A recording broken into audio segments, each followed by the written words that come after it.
work those lands. So I believe that we can continue that path.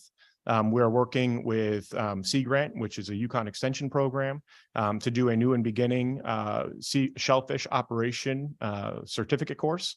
There's 12 enrollees. We worked with Yukon to make sure that the curriculum met the needs and was adequate to help support and gain attraction to the shellfish industry. Unfortunately, we weren't able to do a scholarship program this year, but in future years, we look forward from the department to support those individuals that are coming in. We also worked on the shellfish restoration program. We have 17,000 acres of natural beds along the shoreline, and those beds need tending. Just like any other field, when you're harvesting your crop, you need to get out there, you need to work the fields. They haven't been worked in probably 2 decades. So during the course of the pandemic, we leveraged state and federal funds to pay oystermen and women to go out there and work those beds, turn them over, pull out the clams, sell the clams, and get them ready for the next year of a natural set. So that will ensure that there's a future of oysters in Long Island Sound. And importantly, it made sure that those operations were able to weather through the COVID pandemic and be in business after to continue their operations. Great, thank you. You also have quite a bit of, you have state funding, but you also get quite a bit of federal funding. Can you break that down, a little bit of your federal funding versus your state funding? Well, during the pandemic, we received a number of federal dollars, both through CRF and ARPA, largely for our feeding programs. We did support through the CRF, the dairy industry and the aquaculture industry with direct allocations to offset the market disruption. A lot of the federal funding that comes into Connecticut farms is direct through the USDA, and individual farmers and farm operators will go to their USDA Farm Service or Natural Resource Conservation Service office. We try to leverage those dollars in our grants, but we also receive a significant amount of money in our farmland preservation program. And over the past 5 years, we've averaged about 42% of the dollars that we invest in our farmland preservation program are federal dollars. So we're really leveraging those to the max. Great, thank you. Thank you, and I appreciate, and I want to thank you for the work you did during the pandemic of helping to get people fed. Food insecurity was a huge issue for us, and as it was around the country and around the world. And I think that we did a really great job working together to help distribute food across the state of Connecticut. So your department was instrumental in that. I certainly wanted to say thank you for your work in that. I may have some further questions down the line, but I wanted to see if there were others. I'll pass it off to my co-chair, see if he has any questions, and then to other members of the committee. Thank you, Mr. Chairman. Congratulations, Commissioner, for your nomination. Thanks for being here this morning. I represent the city of Hartford, so not a lot of farmland here in the capital city, but we do have the regional market, which is a huge asset here in the region. So just curious your take on, do you believe it's an asset? Or are there future plans for renovations of that particular space? Well, I'll just share that we work closely with Knox, and Representative Nuccio's here. Knox's executive director is a Tolland resident, a friend of mine, somebody that I've known before his tenure there, and they do a great job bringing new farmers into urban areas and helping them get set up. The regional market's no longer with the department. In 2018, it was moved to the Capital Region Development Authority. Both Mike Freemuth and I share the belief that the regional market is a very important asset. It serves a role. CRDA has invested in a study to figure out, what the future needs are for a market. How will they have transferred? So that study has concluded. We participated in it. The College of Ag, Health, and Natural Resources participated in it over at Yukon, and a number of other stakeholders. There needs to be a place for that large scale aggregation. And CRDA also understands there needs to be a place for consumers to get access, not only the wholesale, but the general consumer. And so the concept that has been drawn up includes farmers markets, grocery stores, restaurants, processing, commercial kitchens, in addition to a wholesale component. That's great. And I know you mentioned during your testimony, and Chairman Duff mentioned food insecurity here, which is an unfortunate problem in many parts of the state, but really prevalent in really urban areas here. So, and you mentioned a few, but I was hoping you can expand a little bit on what the department is doing to and what you think your role is in providing fresh produce, you know, especially in food deserts, as again I mentioned, is really prevalent in urban areas. Yeah. The department has run the Farmers Market Nutrition Program, which is available for families on WIC and seniors for a many number of years. During the course of the pandemic, we increased the funding that was available for those two programs. We actually asked and received $200,000 each for the programs from ARPA to expand the availability. We also increased the value of the booklets from $15 to $32 for WIC and senior members. So they have more money to spend during the course of the season. The Farmers Market Nutrition Program is a great program because it's free for the users. If they spend down their vouchers, they can go back to their WIC office or to the community center if they're a senior, get additional booklets to use those at the farmers market, you know, in the next week or two. Importantly, from the farmer perspective, that creates a guaranteed market. And so farmers are more interested in going to markets that offer SNAP doubling or farmers market nutrition programs because they know that people have spending power there. We also, I mentioned SNAP doubling. We worked with End Hunger Connecticut and used $200,000 of ARPA funds to match their SNAP doubling program. SNAP doubling is a program, they have a USDA grant where an individual can go to a market, swipe their EBT card for say $10. They get $20 in tokens or vouchers that they can spend at the market. Because we matched the dollars, End Hunger was able to expand the list of eligible purchases. So it was really helpful for those families. And we were able to bring on 8 new markets across the state because End Hunger didn't have to focus on raising the money for the match. They could focus on actually administering the program and working with new markets in new places.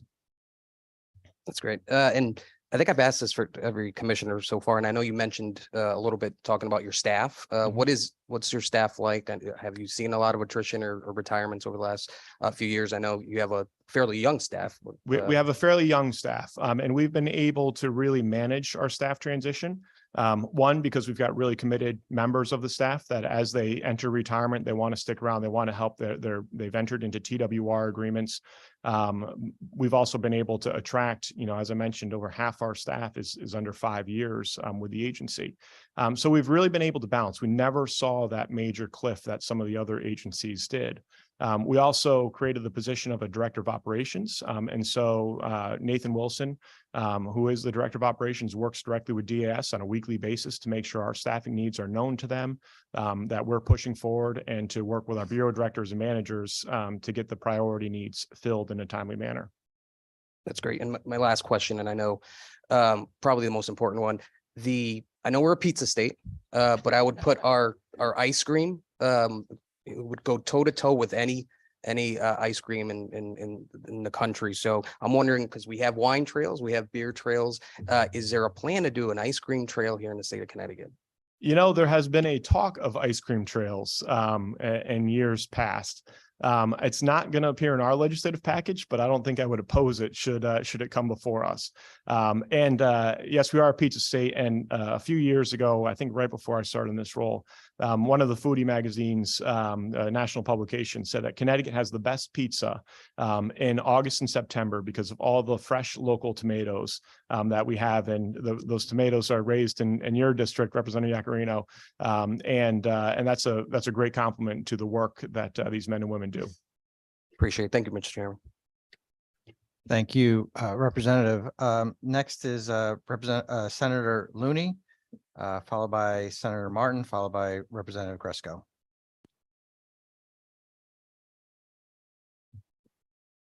Thank you, Mr. Chairman. Good morning, Commissioner. Good morning. Just one question about our farmland program. And for a number of years, we've been concerned about the loss of farmland Yes. for development purposes. We've had various programs for sometimes farmers have sold the development rights while still continuing to operate the farm to try to preserve it in operation. And what's the status of that? Now, how are we holding our own in terms of preserving operating farms? I know there was a grave concern for a number of years about dairy farms in particular. Yeah. So how are we doing in just preserving farmland in Connecticut? Because we are a state that is pretty densely populated. Land is at a premium for development purposes. We know there's always a lot of pressure going on to gobble up land for development, and yet at the same time, it's our public policy for a long time to preserve farmland to the extent that we can. So, how are we doing on that? Well, I won't say that we're ahead of the curve, but I will say that we are holding our own. We work, our farmland preservation program is the oldest continually operating program in the nation, which I think is a testament to what you said about the public policy need to do this. We have filled positions. In fact, we've replaced 40% of that staff over the course of the past 4 years. I'm bringing in new people as retirements have hit. We work closely with NRCS, the Natural Resource Conservation Service, which is the federal entity that provides the funding. Last year, we had preserved about 650 acres, $2.7 million invested, about 50-50 between state and federal shares. We also work closely with the Connecticut Farmland Trust and other nonprofits and municipalities to leverage their dollars. So CFT does a lot of recruitment for us and attracting potential landowners into the process. In 2021, Governor Lamont's executive order number 3 regarding climate change and the Governor's Council on Climate Change directed the agency to move towards closing on properties within 2 years. We are doing that. We have deconstructed and are reconstructing our process in order to move these and accelerate these programs and these applications. We have some work still to do, but the average prior to that in this direction, the average closing period was almost 4 years, which, as you can imagine, some families lose interest. And so we really want to do the best we can as quickly as possible to capture that interested individual and make sure that that land is available for the future. Thank you. One other question in terms of the cities, there are a growing number of farmers markets and urban farms and urban gardens and things like that. So what's your involvement with those projects? Obviously, there are some. There's been an effort to find locations in some parts of cities, vacant lots where houses previously existed have now been converted into small gardens, vegetable gardens, other things, and there's a small but growing sort of neighborhood urban farm movement in a number of cities. So, what's your involvement with that, or what's your department doing to try to nurture that? Yeah, as well as the fact that quite a few farmers markets now are operating in different parts of the large cities for significant parts of the year. Right. Well, I see the urban ag as a really compelling component of the future of Connecticut agriculture. We have changed our grant programs to include urban agriculture as a priority area and food system development as a priority area. So those applications, are ranked higher by virtue of being in an urban area. We've invested in farmer development programs in a number of communities across the state to help bring and attract in those new farmers, give them the training that they need, and allow them, areas to grow.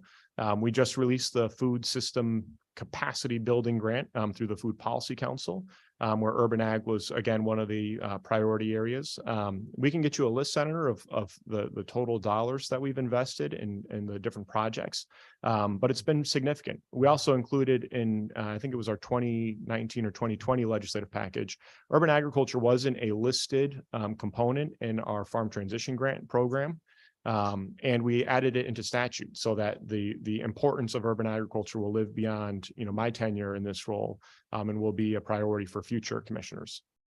Well, that's great because many parts of cities, as you know, are to some extent food deserts. That there aren't any supermarkets in certain areas, and those areas tend to coincide with areas where people are without cars. There are certain census tracts in New Haven, Hartford, Bridgeport, Waterbury, where almost half the population doesn't have a car, and they have difficulty getting to stores that might have an array of fresh fruits and vegetables, and the urban farms maybe in some ways are a substitute for that and replace that.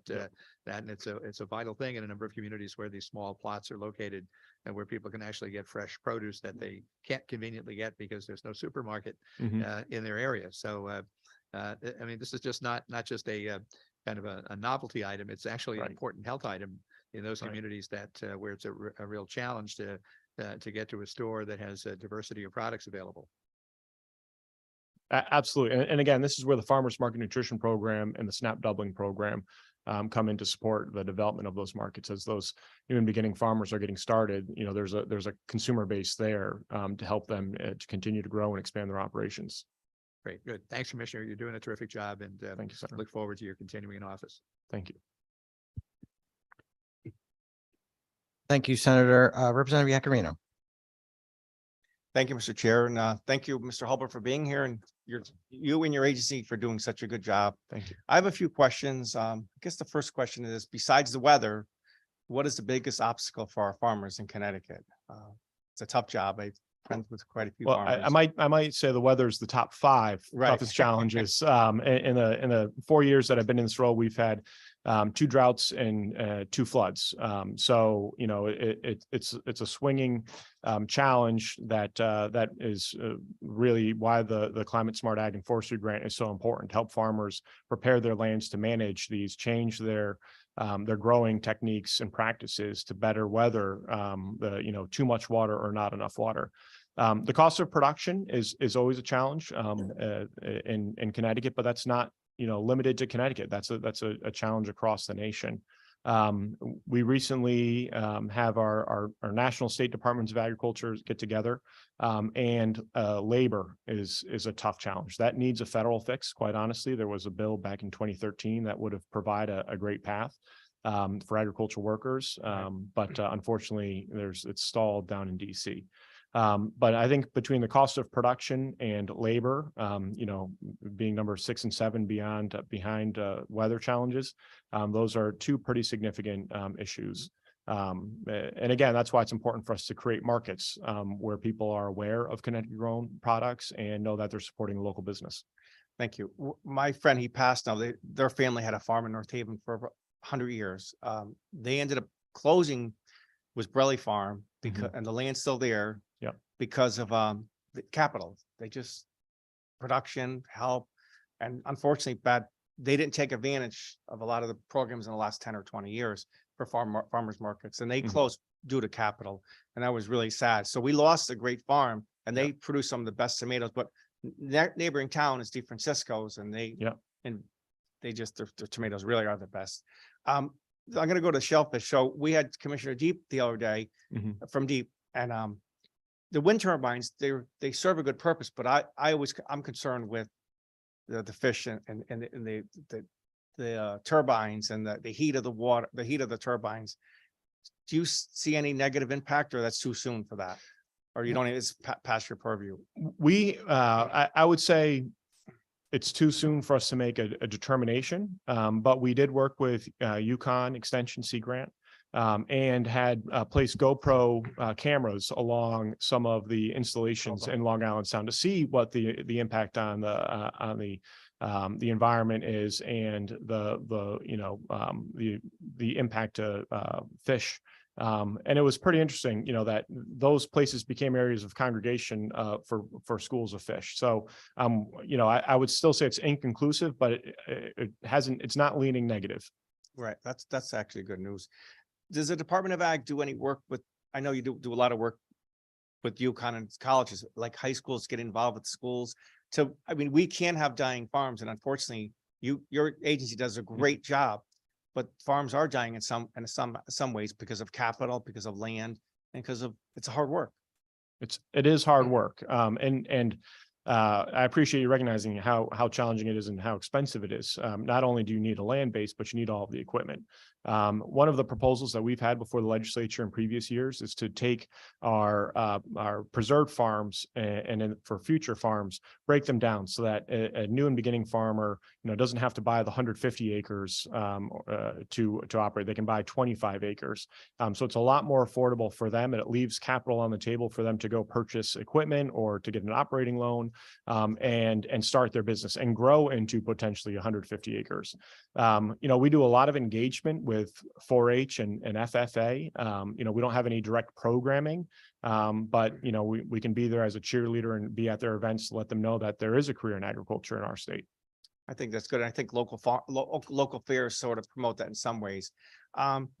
when I first got elected, we were concerned in this body for dairy farmers, and we've lost North Haven. We lost a dairy farm to New York State because just for whatever reason. But are we losing dairy farmers, or are we?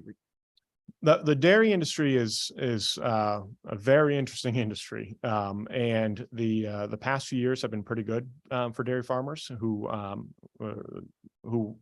have invested in them. The beginning of COVID, quite honestly, was a crisis. The price paid to a dairy farmer fell by about 40%.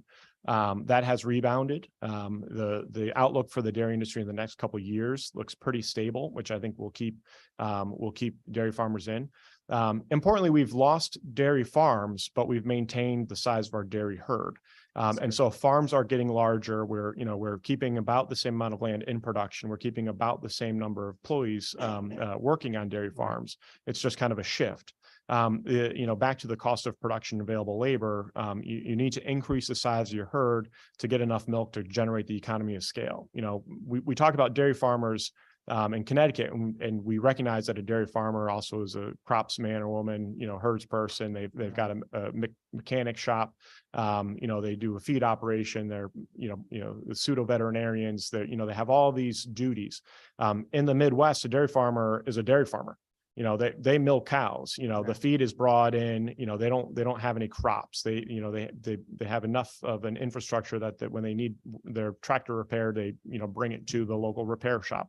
So our dairy farms are a huge scope of what they're responsible for. We have the Connecticut Milk Promotion Board, which this body created back in 2011 to promote to consumers. It's basically the Got Milk campaign, the same dollars that are used. And we created a research and innovation bucket for the grants that the Milk Promotion Board puts out. Quite honestly, we didn't see a great response from the industry on that. But what we have seen, and I think you'll notice, is that there are more and more dairy farms that are bottling their own milk. They're creating their own cheese. They're making their own yogurts. They can get more of the dollar, the consumer dollar, through a direct sale than they would if they sold it out, essentially through the commodity market. We've got dairy farmers that are doing their own bottling and, home deliveries now, which, 6 years ago wasn't available in most of the state. I've seen, and you've seen it more than I have, but really the innovation of farmers, they have no other choice, and they've done a great job with the help of the Department of Ag. I think your agency is so vital for our state, because to Senator Looney's point, there are parts of the urban areas that don't have the fresh produce or fresh milk. Sometimes I think it's important. We've discussed this privately, but Representative Lanu and myself have put the rabbit bill into raising and consumption. I think it makes a lot of sense not because we put it in, but if other states do it, and you made a really good valid point. You only need a small parcel of land, and they reproduce, and it's commerce for that farmer. It's something added for them to try to make a living. And they have to deal with the weather, they have to deal with everything else, but that's something where they could harness, and it helps the consumer, I believe, and it's fresh. And it's another opportunity for Connecticut farmers to provide a desired local product, in my opinion. And it's a easy access point into agriculture because you don't need a lot of land. They're relatively affordable to raise. You don't need a lot of equipment or people. No. You get a lot of production relatively quickly, and you can get a high price per pound. So to me, it's a great opportunity for Connecticut farmers. And again, if we're talking about expanding agriculture and opening doors, that's an easy way to do it. I have just two more questions, and I appreciate your answers. The highway use tax went into effect this month, and I think dairy was excluded, but other products are not. Any input from farmers, or it's too soon, or that's a lot? It's another burden for them. We haven't heard anything since it's been implemented. There was a number of concerns during the deliberations and the discussion regarding the highway use fee. The question that I have and discussed with the governor's office is, how do you peel out one sector of the economy and not the other? Obviously, and I think agriculture is really important in our state. But do we talk about biomedical and pharmaceuticals? What about the components that are going down to electric boat and theirs? How do you determine which is important or more important than the other? And the other is, that we have to acknowledge that the trucks that are coming in are heavy trucks, and they do damage to the roads. And if this is the funding mechanism to make sure that our roads are safe and in good repair, then we need to support that. I agree. My issue always is the farmer, many times I would hear stories, they would raise their crops, at the end of the season, they have to sell them at a loss. And they'd have to deliver 10 loads a day. That was, and they're losing money, but they're getting money, bringing money back in, but they're actually losing, but they had no other choice. So just Well- another added, it's over now, it's another Mhm. added burden for the farmer. That's all. But I think I'm done, but I didn't want to end on that note because I really appreciate everything Thank you. you really, it's so vitally important to have farms and for fresh food and Mhm. jobs and their livelihood. That's their life. Yes. And, thank you, Mr. Chair, and thank you, Commissioner, and Thank you, Representative. thank you. Thank you, Representative. Senator Martin. Thank you, Mr. Chair. Congratulations, Commissioner, Thank on your nomination. I have been doing a lot of work in the last few months regarding workforce. And I've covered, the business sectors, various business sectors, the medical sector, the education aspect of that, as well as the IT, et cetera. So, but I have not visited anyone in the agricultural field. Could you speak a bit regarding workforce? Mhm. Is there a need? Is there a pipeline that needs to be developed or is existing? Mhm. And I know that we have ag schools. Are they, could we use more if there is a workforce need? So sorry for all the 3 questions at one time here, but I'll do my best to get through them, Thank but you. Senator, we'd be happy to take you out to visit a farm and, have you speak directly with an owner operator about their workforce needs. We were recently out over the summer at a greenhouse operation, one of the largest in the state, one of the largest in the nation, quite honestly. And we were talking about workforce development and the challenges. And the operator there said, the people that I'm hiring right now will never touch dirt. We need people who understand computers, people who understand maintaining equipment, people who understand operations, people who understand logistics. I think in other aspects of our workforce development training programs, we're working on all of those pieces. We just need to make sure that those individuals see agriculture as a place to use those skills. So we've had conversations with our sister agencies about how we can continue to do that. But I do think that, there's an opportunity for people to make a great living in agriculture without, operating a tractor. They can certainly do a lot of other things on the farm, whether it be greenhouse, field operation, indoor aquaponics, hydroponics, what have you, that we need to continue to support agriculture in the state. so it sounds like it's a yes that we do need the workforce and the pipeline regarding the pipeline. So what would you suggest that we need to do as a legislative body to help? Oh, well, I think there are programs out there. I think it's just making sure that people realize that agriculture isn't, what it was 100 years Sure. ago, and that those skills can be deployed on Connecticut farms. And there's a demand. They're good paying jobs. There's a great opportunity there. Helping share that message out is really important. We took the governor to Hillendale Farms down in southeastern Connecticut. And he was impressed with the level of technology and mechanization that's there. Yeah. And when you open an egg carton in the grocery store to check those eggs, and we won't talk about the price of eggs right now, but to check those eggs, you're actually the first human to touch those eggs. And that's pretty significant when you think Wow. about, how far they have to travel and to get into the marketplace. But that's the level of mechanization that's being deployed in that industry right now. So it sounds similar to what I'm hearing with the trades, Yes. is that, listen, they're great paying careers out here. And it's just getting the message out to the high school students as well as Yep. maybe even the middle schools as well. So thank you, Commissioner. Thank you. Thank you, Mr. Chair. Thank you, Senator. We'll now go to Representative Gresco. Thank you, Mr. Chair, for the time. I will be brief. It's been a nightmare. Wait a minute. Let me change that. It's been a pleasure working with Commissioner Hurlbert over the last 4 years on agriculture issues, aquaculture, new farmers. Senator Looney had asked my question about farmland preservation. We've been making some strides there going forward. And I just want to say, I look forward to meeting with the commissioner on Tuesday to go over their legislative priorities for 2023. And Mr. Chairman, thank you for the indulgence. Great, thank you, Representative. Next, Representative Nucio, followed by Senator Hartley. Thank you, Mr. Chair. Good morning, Commissioner. How are you? Good. You? Oddly enough, we've been in the same town and circle for a long time, but I don't think we've ever actually sat down to talk about your role in as the Commissioner of the DOAG. But it's an area that is really important and interesting to me. So I would love to sit down with you and kind of work on a few things. But I do have a few questions. Sure. Just to kind of get some information. Senator Looney talked about food insecurity. Mhm.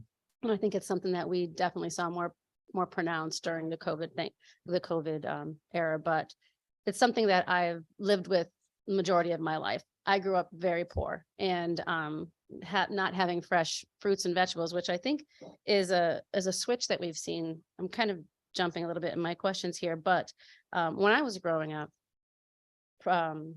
preservative food, like box food, easy food was always the more expensive food. It was the more luxury food. And I think we've seen a change in our culture where now it's the fresh food that is more expensive and harder to get. And all of the preserved food, which is really bad for you, is significantly cheaper. So I'm wondering, from your perspective, is there any work that's happening with you in other areas to kind of collaborate to create programs and even in the farmers markets? We have one of our great farms in Tolland. I am very fortunate enough to participate in their CSA. Mhm. And what they do when they give out their fruits and vegetables and such is they have recipes and ideas, things like that available to kind of push you more toward the eating healthy and creating your own food, cultivating your own food, preparing food that's healthier for you. Is there any kind of collaboration that's happening with your department and any other departments to kind of increase that education and help people get on a more healthy lifestyle? Yep. It's a great question and a tremendous opportunity, but there's a lot of people who have children who say, well, my kid won't eat this. My kids eat all the stuff we put in front of them, but that's just how we do it in the house. But the challenge is making sure that people know what to do with it, because if they didn't grow up with those products, they may not know how to prepare them and get them ready. So the department, when we hand out our farmers market nutrition program, coupons, we also include recipe booklets, both in English and Spanish, so that people can see how to use those products. We don't do it, but through USDA, there's the SNAP education program that Yukon Extension offers. They do cooking demonstrations at farmers markets or at local commercial kitchens or community centers to show people what they could do. Through our farm to school program over the summer, we did tastings at early childhood education centers. So students that were there during the day, the location would partner with an area farm. They would bring in local products. I had a tomato salad down in Middletown from a farm that was less than 4 miles away from the school that the kids were playing at. So those sorts of efforts, making sure that the kids are, see that these can taste great. They're, that the parents will know that the kids will eat it. And then through the farmers market nutrition program, the SNAP doubling program, making it more affordable for those families that have challenges with their budgets. So that's really interesting because I found I had a range of children, some that would eat what I put in front of them and some that needed more coaxing. With 3, you're never going to get it all right. So we would cook together, let them pick things up and cook together. So is there any thought to the possibility of, I love what you're saying about the schools and that, but if we can incorporate families into the markets and have a kid go around, pick something out, and then have somebody there to help show them how to prepare that. Because I've always found that, kids will eat better if they make it rather than me making it. So this wasn't a program that was supported through a grant through the department, but was a program that was generated on its own. The Monroe Farmers Market, one of the highest ranked farmers market in Connecticut, top 5 in New England. created a seek and find for kids. So when the parents went to the farmer's market, it happened to be on a Friday afternoon. The kids would get this worksheet, and they would be responsible for going around and seeing what they could find. So it really tied the child's experience to a positive experience and gave them something to do and engage with folks. And of course, all the vendors there are, happy that the kids are there. So it's a real positive experience. I strongly suggested to them that they should apply for a viability grant through the department to expand on that, and that other markets should take that on as well. And then again, the SNAP doubling, they include some of the farmers market demonstrations, cooking demonstrations to work with folks and let them know, this is how you could prepare broccoli that, in a way that your child will eat it. Covered in cheese. Well, the SNAP education won't cover it in cheese, but they'll probably let you have some cheese on there. But those are helpful tools and programs that do exist, recognizing that that component has to get some attention in order to make sure that the produce moves. And is there any kind of plan to kind of take that sort of programming and bring it into the large market in Hartford or the city markets where, we can benefit from cultural chefs and people preparing these foods in ways that fit their culture? Yeah, so we have through the Food Policy Council, the Food System Building Capacity Building Grant we just announced last week, the Food System Development, which this would fall under, and we did 8 awards for $80,000, mainly into urban areas to help expand capacity and that outreach component. We also have done the Connecticut Grown for Connecticut Kids program, which is our farm to school program that expands beyond just the traditional classroom into early childhood education centers and other locations to do these demonstrations, to purchase local products, to do demonstrations, to build curriculum around farm to school programming, to do on-farm experiences. So we're tackling this in a way that I think is fairly comprehensive through a number of different programs. I appreciate that. Thank you. To kind of get back to my list, I went a little crazy there. The expansion of markets, we have plans to kind of try to expand more farmers markets or make ones that are smaller, bigger, have a bigger avenue for our farms to have places to showcase their stuff and get buy-in? So we don't have a farmers market association in Connecticut, which I think is a big gap, quite honestly. There's a number of organizations that have talked about it in the past. Again, I've strongly encouraged them to apply to our viability grant because that is a resource that would make farmers market programming a lot easier, more consistent. Connecticut used to have more farmers markets. At one point, we had about 130, probably 8 to 10 years ago. We're at about 100 now. They grew and they realized that they spread themselves too thin, and so they've kind of shrunk back to a size that is a good fit for the number of consumers that are getting to markets. We've working and partnering with Connecticut NOFA, the Northeast Organic Farmers Association. We created the Connecticut Grown Map, an online tool for people to see where their local farmers markets are, their farm stands are, whether or not they accept farmers market nutrition programs or SNAP doubling programs, the hours, trying to make it easier for consumers to get out there. We've supported a number of farmers markets across the state through our viability grant for them to do promotion efforts, to build infrastructure if they need to, put together a marketing campaign and things like that. That's good. You mentioned a lot of the grants that you guys provide, and I know that they're very good. In our area, my district, Wellington and Tolland especially, there are a lot of farms, and some of them are bigger farms, some of them are smaller farms. And I've had a few farmers talk to me about like the fence grant or when we had the drought and stuff like that. The problem that they're expressing to me is they don't have the resources, the time and the understanding to fill out the grant applications, especially the smaller farms. And I think the larger farms who have more people there, they do have the availability. They have the staffing or even the family around to help them fill these grants out. And the smaller farms are struggling. Even some of the mid-sized farms are struggling with, it's the middle of the season, I'm doing this, I don't have time to inventory all of that and do it. So they're missing out on these opportunities. Is there anything that we can do at DOAG that would facilitate maybe an area that the mid-size or small farms could talk to directly to kind of get more help filling out these grant opportunities? Because they're wonderful opportunities. They just don't have the hours in the day or the availability to really get to them. we've tackled those challenges and we can continue. We've moved our grant deadlines to be off season. Relatively simple administrative procedure, right? There's no reason to have a application deadline in July, when it's the busiest time of year for the vast majority of these farms. We've put our applications online, so the paper requirement is a lot different than and should be easier for farmers to get to. We also hold office hours in advance of our during our application periods. And we try to keep an application period open for 4 to 6 weeks so that people have enough time that fits their schedule to apply. And we hold office hours during those, and we do a webinar about here's how you would actually fill out this grant. We used to do it in person. Since COVID, we've moved it to online. Answer those questions. If I was thinking about doing this, would this qualify? No, that part wouldn't, but maybe this part of that project would qualify. The University of Connecticut Extension also offers grant writing workshops.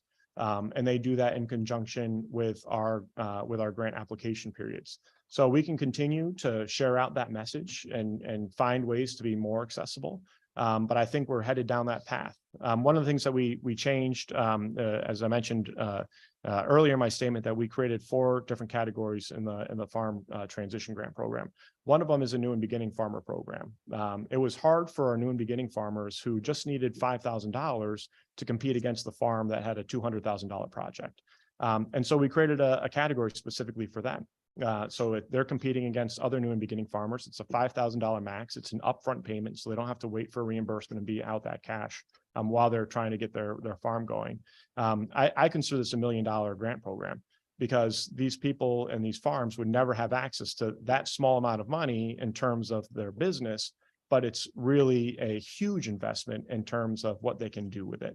And the stories that come out of those awardees, it really changes, their perspective on the opportunity for them to see themselves as a farmer as a full-time career. They're able to buy the next piece of equipment, or put up fencing, or do something that's really important for their operation, but they've tapped out their friends and family network. They're not going to get a commercial loan. They're not ready for a USDA loan.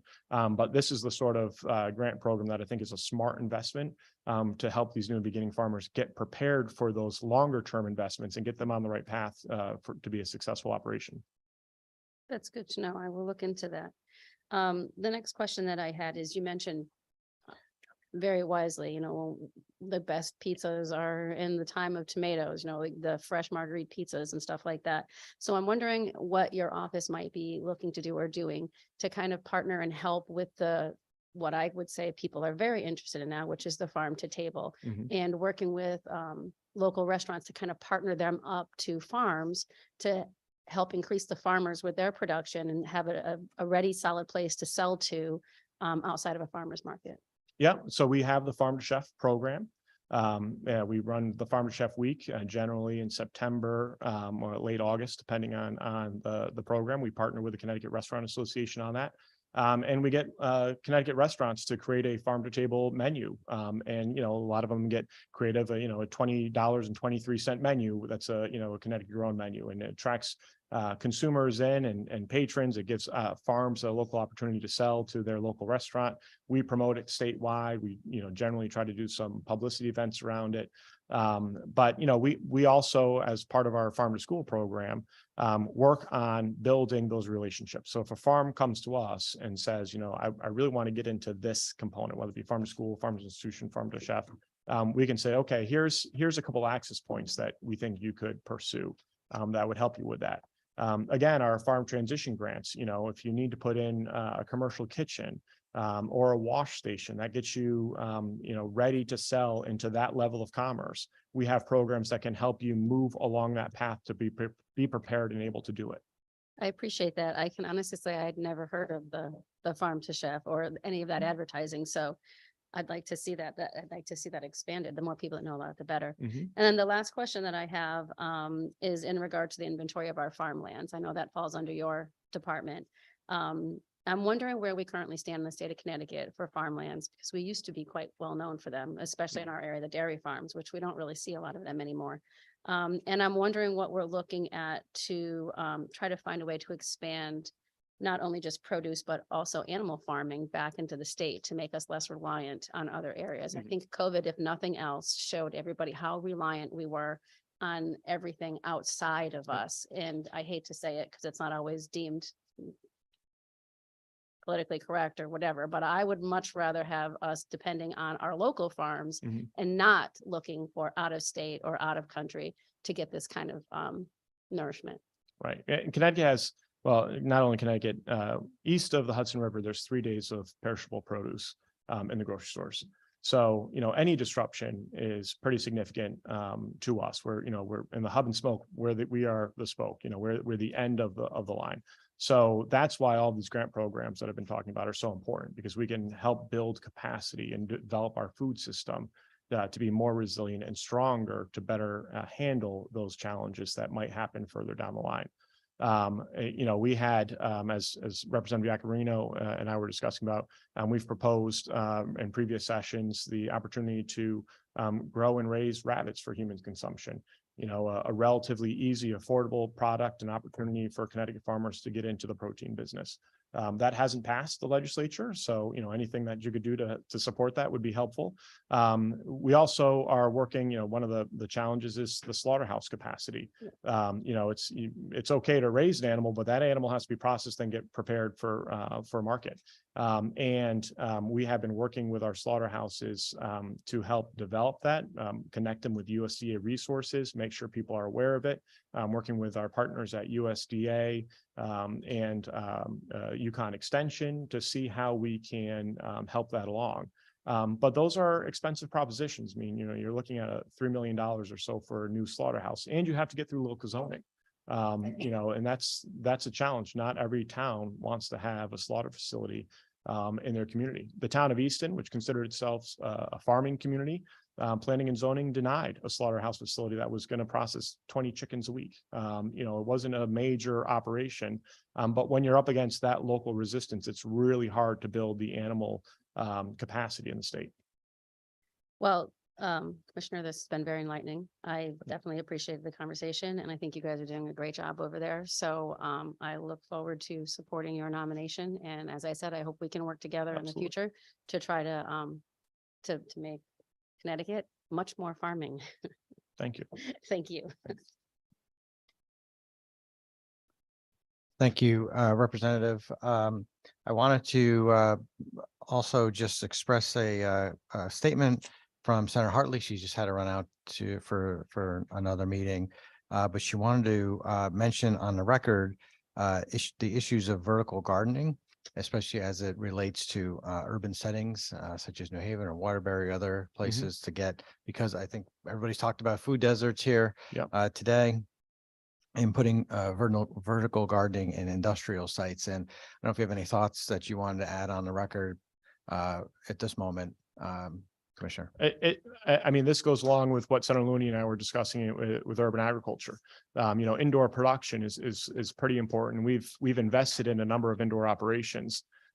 We took the Lieutenant Governor down to Nourish in Bridgeport, an operation that has a storage container farm outside of their farm. It's in an industrial warehouse, and inside they have hydroponic grow towers.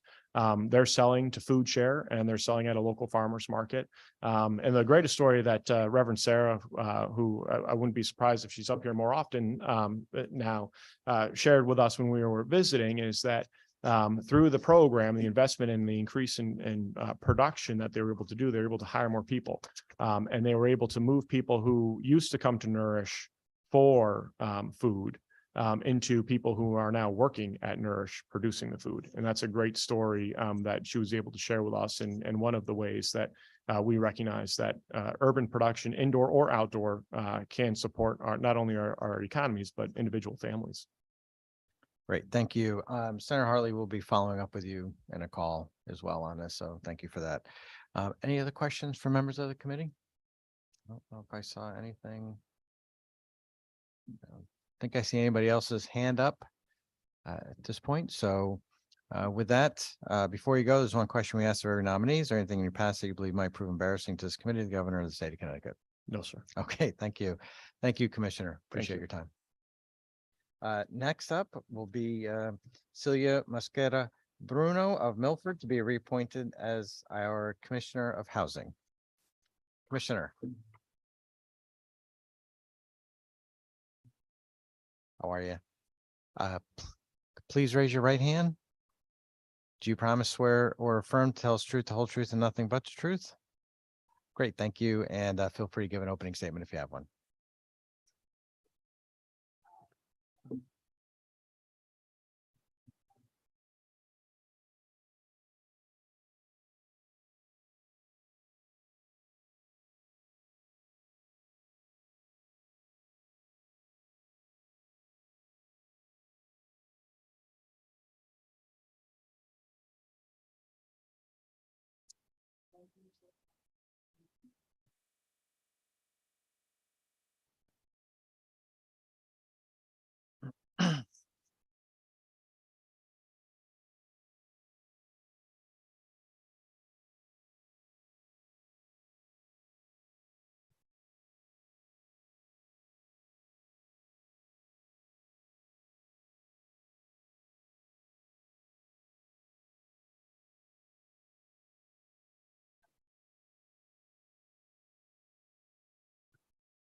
More than 2,000 households successfully exited homelessness with DOH supported services. Created a new homeownership program, Time to Own, which builds equity over 10 years with a forgivable loan. Since opening the program in June 2022, 675 low to moderate income residents have closed on their first home. There are another 1,000 applicants in the process of closing, and I'm delighted that there will be almost 2,000 new first-time home buyers in the summer. In addition, through our emergency COVID response activities, over $330 million in emergency rent and utility assistance was distributed. Approximately 11,000 landlords assisted on behalf of 47,000 households. $123 million in My Home CT, mortgage foreclosure assisted provided. So we believe that a partnership approach where we encourage and work with our municipal partners in the most productive and beneficial approach to continue addressing our overall housing needs. The local affordable housing plans, as required under Section 830J of the General Statutes, allows municipalities to identify their own specific needs and the actions to address them. The Department of Housing provided $1.1 million to 83 communities to assist them in creating their affordable housing plans. In the final week of 2022, the State Bond Commission approved $56.4 million for additional affordable housing projects and initiatives. Some aimed directly at rental housing, others on increasing homeownership opportunities, as well as activities that will assist the state and its local municipal partners in addressing the needs of the homeless. Through a variety of state and federal programs, the Department of Housing is poised and ready to assist members of the housing development community, both profit and nonprofit developers, housing advocates, local housing authorities, community organizations, and of course, our municipal partners to meet their individual community needs. I look forward to working with the legislature to develop solutions that do not rely solely on subsidy, but with intent on structural reforms so that every individual and family has the opportunity to live in a place that is safe, energy efficient, and of course, affordable. So thank you for having me here today, and I'm open for any questions. Thank you, Commissioner. We appreciate your time and all your service to our state over the last 4 years. Can you just, you talked a little bit about new home ownership. Housing obviously is a huge issue for many of us in the legislature this session, and has been for a long time. But I feel like there is with the news of a housing crisis, not only in Connecticut but across this country, that there's an opening to make some significant progress in some areas in which you think that there's the ability to kind of meet some of the needs and work towards more housing in the state of Connecticut, what are some areas you think are kind of maybe some low hanging fruit, or some areas where we can hopefully start to make significant progress, I guess, in the issue? Specifically on homeownership, I mean, we have needs in all different stages of people's life, from homelessness to individuals that are in the range of being able to afford a home. And also people that some families don't want to own a home. They want to be able to live in a place that they can afford, but they don't have the responsibility of being a homeowner. The time to own, the homeownership program that we created this past year has been very successful. Having a little over 600 families being homeowners for the first time, where they can actually afford it, has been really well received. In addition, that builds wealth, because it's a 10-year forgivable loan, and every year is being forgiven a third, so that by the end of the 10th year, that's equity that a family has built into the home. So we're trying to build that equity.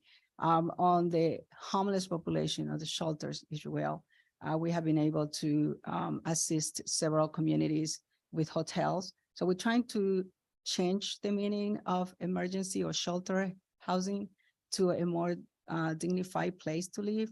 The studios, a hotel room is better than a place in a congregate setting. In addition, that the supportive services can be there. And then we are working on the rental housing from families and individuals that are making between 30% of the area median income up to market rate. So having that combination. And we have been lucky that we're working with several communities where we actually have those communities supporting affordable units. And we will keep working, especially now that we have the affordable housing plans with some of the communities, 3 or 4 communities having identifying land. As you know, the cost of construction is pretty expensive. So it has been making it a little more challenging to meet the needs that we have. Right. Thank you. And can you talk a little bit about the fact that we also, besides building housing, which is really important for us here in the state of Connecticut, because we didn't do that for decades. And so we're severely behind where we need to be in how many units of housing in the state. But it's also important to rehab some of our housing that we have, especially we have senior housing. We also have housing projects, for lack of a better term, that either need to be rehabbed or gutted or knocked down and start all over again. Can you talk a little bit about your efforts in rehabbing, and also the important role the federal government plays in all of this, because many times the state may not have the resources to be able to pay for all the units, and the federal government has to be a partner in that as well. Thank you for that question. Is really important to make sure that we preserve the affordable units that we have, and that our families and individuals are really living in decent and safe conditions. We are actually doing about 50% of both production and rehabilitating, especially the public housing, the state portfolio, where we have housing that has not been taken care of for like 30 years. We have several projects, especially in the small communities, where we are working very closely with the housing authorities and in Connecticut Housing Finance Authority. And when you mention about the different resources that we need federal resources, we need state resources. We wouldn't be able to just with state resources to do what we're doing right now. So we work with the low-income housing tax credit, we work with the state housing tax credits, and several of the federal programs like HOME, CDBG, and the National Trust Fund. So all those resources. In addition, we're also working with our private lenders, the banks, because we're trying to incentivize, because between public funding wouldn't do it alone. We had to also have the private partners. So we are working together with the Connecticut Housing Finance Authority and all the resources that we can get from the federal government and leverage with the state resources. Right, thank you. And I would just use that example in Norwalk, where I live. We had a choice neighborhood project that was one of the oldest housing projects in Norwalk, and it was flooding. It was built in the 40s or 50s. It was decrepit.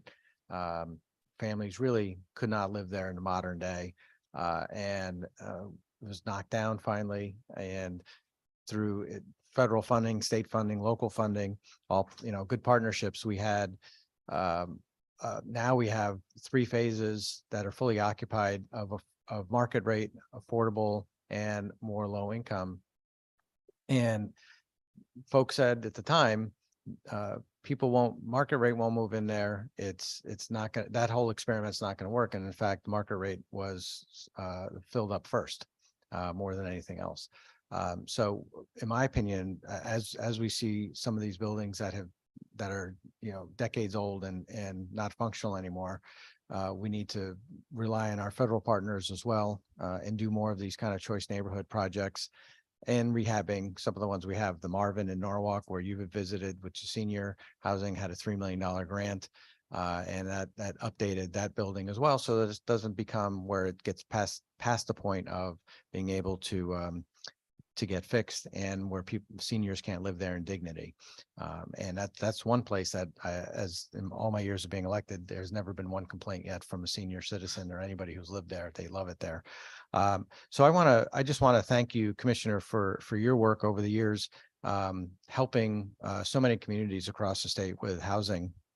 And as we know, it's not only an issue of the Department of Housing, it's also something that Department of Economic and Community Development plays a partnership in, Department of Transportation at times based on some of their property. But this is housing, and affordable housing is an issue that we have to take seriously in the state of Connecticut. And it is an issue of which it goes across many state agencies and through the legislature, through many communities as well, and through our federal government. But you have been a great stalwart in helping to move projects along, and your experience has been most useful and helpful. So I just want to thank you and your staff for the work that you've done over the years. And that's Thank you, questions. Senator. That's what I have. And Mr. Chairman, do you have any questions? I do. Thank you, Mr. Chairman. Congratulations, Commissioner, on your nomination. Thank you for being here. Just looking through your resume, you have such an extensive background in housing. I was hoping you can just expand a little bit on your journey, on where you started and how you got to where you are now. That will be a long. Do you have in a couple of minutes? I'm an immigrant from Ecuador. Came here many years ago and worked in factories. Lived in an apartment that actually was a Section 8 subsidized, and went to school, English as a second language, associate's degree, master's degree, bachelor's, master, and then I did a fellowship program at Harvard University. I started in housing as an intern, and the organization where I moved from being an intern secretary to be the executive director and CEO. That was my final position. But I was also an organizer. So I did a lot of work in the city, like City of New Haven, Waterbury, and in Bridgeport. The same time also, we did a lot of organizing in small towns like Brantford and Guilford. So my background is not only on the finance side, but also working with the towns and the families that we're going to use or live in those places that we built. That's great. Such a fantastic story. I want to make sure that we got that on the record a little bit. It just touching back on home ownership, the district I represent has one of the, if not one of the lowest home ownership rates in the state here in the city of Hartford. And I know you touched upon it a little bit on your oral testimony, but I know you touched upon it a lot in your written testimony. I was wondering if you can just talk a little bit about the department's what the department is working on to increase homeownership opportunities and the housing stock in municipalities like the city of Hartford, New Haven, and other urban areas. Yes, the program that I mentioned before, the Time to Own, we were trying to make it really easy to access and expeditious also. So we partnered with CHFA, and CHFA is administering the program through the first-time homebuyer program that they have. So in a way that when somebody needs down payment assistance, which is the biggest barrier for families to be able to acquire to buy a home, we provided up to $50,000 in down payment assistance. If you get approved through your lender, then you get approved for the down payment assistance based in need. In Hartford, we have 58 families, both housed since June to now. And we continue promoting the program. We have In December, the bond commission approved another $20 million to continue the program. Probably it's gonna last us up to another month or two because it's so popular that people really are taking advantage of it. And we will continue to promote that. It doesn't have any barriers. If the city of Hartford has down payment assistance and a family can access those, they can add it to it. So it's really giving them a little more power to buy a home financially, and also that they don't have to buy it in a particular neighborhood. We give up to 50,000 because it allows them to go into higher zip codes. Got it. And then my last question, I get a lot of emails regarding the Unite CT program. Can you just give us an update on where the program is, and, you know, in your personally, in your perspective, what's gone right with the program? What are some things you'd like to change on it?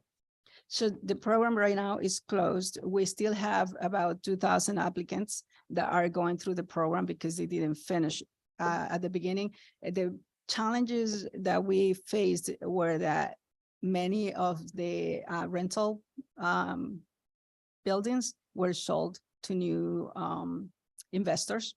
And sometimes we couldn't make deals with those investors because they just wanted to increase the rents, right? Right now, we also received additional allocation from the federal government, and we added to our eviction prevention program. The eviction prevention program will start, actually started soft opening. We will announce it within the next week or so. We work with the legal aid and the judicial and some of the advocates to come out with a process that is easy, and that people that are on foreclosure, they can come and apply so that we can help them to mitigate whatever debt they have with the landlords. So I know you mentioned that the program is closed, meaning that you're not taking new applicants. Are there still people in the pipeline? Yes, Okay. we have about 2,000, but the eviction prevention, yes, that's going to be open. Got it. That's all the questions I have. Thank you again, and congratulations on your nomination. Look forward to supporting you. Thank you, Representative. Thank you, Mr. Chairman. Representative Yakarino. Thank you, Mr. Chair, and thank you, Commissioner, for being here and the difficult but good work you and your whole department or agency does. We had a brief discussion yesterday, and for me, and I think a lot of us, I did a lot of work with the homeless in the past. I don't really any longer. But through COVID, have you seen a greater upswing, unfortunately, or no? So yes, we have had an increase. I wouldn't say a big increase, but yes, there is an increase of homeless families and individuals. We're trying to, a couple of things that we're doing with the department is trying to prevent some of the families to get in shelters. And one of the programs that actually in collaboration with our sister organization, with our Commissioner Beth Pai, is Head Start on Housing, which allow a family that is unstable, but the kids are in Head Start to be able to receive a Section 8 voucher. So we have committed 50 vouchers a year after the first initial 20 vouchers that we provided this past year. And it has been pretty successful because if the family that is with limited resources are in danger of being homeless, they can be preventive, and also providing the services through early childhood. Like wraparound housing or rapid rehousing? Yes. I know that you have Connecticut Coalition on and Homelessness, I can't pronounce it. They do a lot of work and great work, and I've done work with Sarah Fox. It's unfortunately, I have to be honest, I haven't really done much in the last couple of years, so shame on me, but they do a lot of work with a lot of volunteers and paid staff. But in New Haven and Wallingford, there's Columbus House, and I do work with them. I do that for our veterans and their families. And I was this morning at West Haven train station about 6:45, and every morning I go, I see the vets bus, and I think there's so many homeless veterans. You know, the bus that drives the vets to the disabled vets to the train station or picks them up. Do you see any upswing in our homeless veterans? Because it seems like there's a greater number in the last year or two during COVID. We have several programs to address that, and I haven't. My staff have not brought that to my attention, but I know that there are a couple of organizations that we're working with that provide the services and the housing. Talking about Columbus House, we're working with them on 2 cities in Middletown and in New Haven. And in Middletown, they are in the process of acquiring a hotel, which we're going to provide the resources. to also rehab the units, and basically will be permanent supportive housing for individuals. And then in New Haven, they have a shelter, but we are transforming the shelter into micro units, about 90 micro units that also will provide separate individual rooms with bathrooms, so that they can stay a little more safe in case of the pandemic, and it continues on with any other disease. It gives them comfort. I know Utah, the state of Utah does something similar with they rehab units, or many times they have more space than us. They'll build units that are affordable. We have a lot of, there's places we could do, but it's a more difficult subject. But I just really want to thank you and your agency. It's a very difficult job. What we could do to support you, hopefully we could help you, and Thank you. let us know. And I'd like to continue speaking to you about some of the families I spoke to you about yesterday and today. So Of course. thank you, Mr. Chair, and thank you, Commissioner. Thank you so much. Senator Looney, followed by Senator Martin. Thank you, Mr. Chairman. Good morning, Commissioner, Good morning. and congratulations on your renomination. You've been doing a terrific job in housing, both as commissioner and years before that. Many years you worked in the city of New Haven, and you're familiar with the urban housing programs and challenges all over the state. I'd like you to talk a little bit, if you would, about the Section 8 program, the voucher program under Section 8. We're hearing reports that in some cases that not all the certificates are actually being used, or there's some problems with landlords accepting them. There are proposals, I think, this time that for the session that would allow them to be used outside the community where they're issued, to try to just increase the utility of them. So if you could talk a little bit about Section 8 and also the rental assistance program as well. Sure. Thank you, Senator. The Section 8 rental assistance is a federal program. And in the state, we have several housing authorities that manage those programs. The Department of Housing is one, we actually are a statewide public housing for the vouchers that we received and manage. Each housing authority has to put their plan to HUD to be approved, and to be able, how they're going to distribute those rental assistance. So I saw the article that you're mentioning about we're leaving on the table resources, and that we don't allow, or the housing authorities are not allowing residents to move to another district or to another city, but where they are and they receive the vouchers.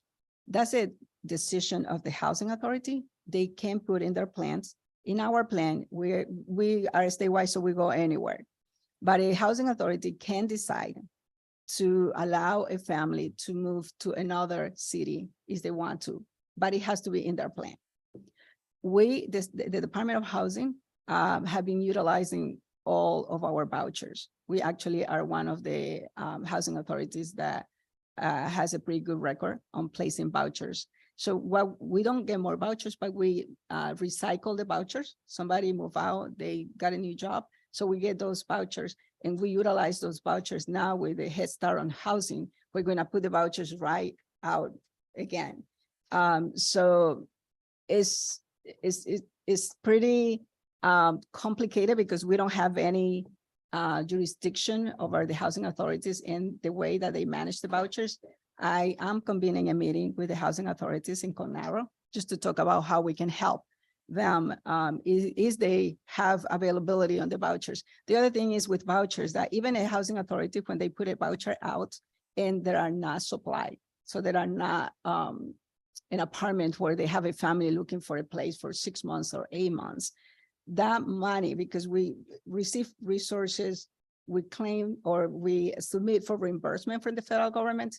If we have that voucher allocated, but we haven't spent the money, it counts as the voucher has not been utilized.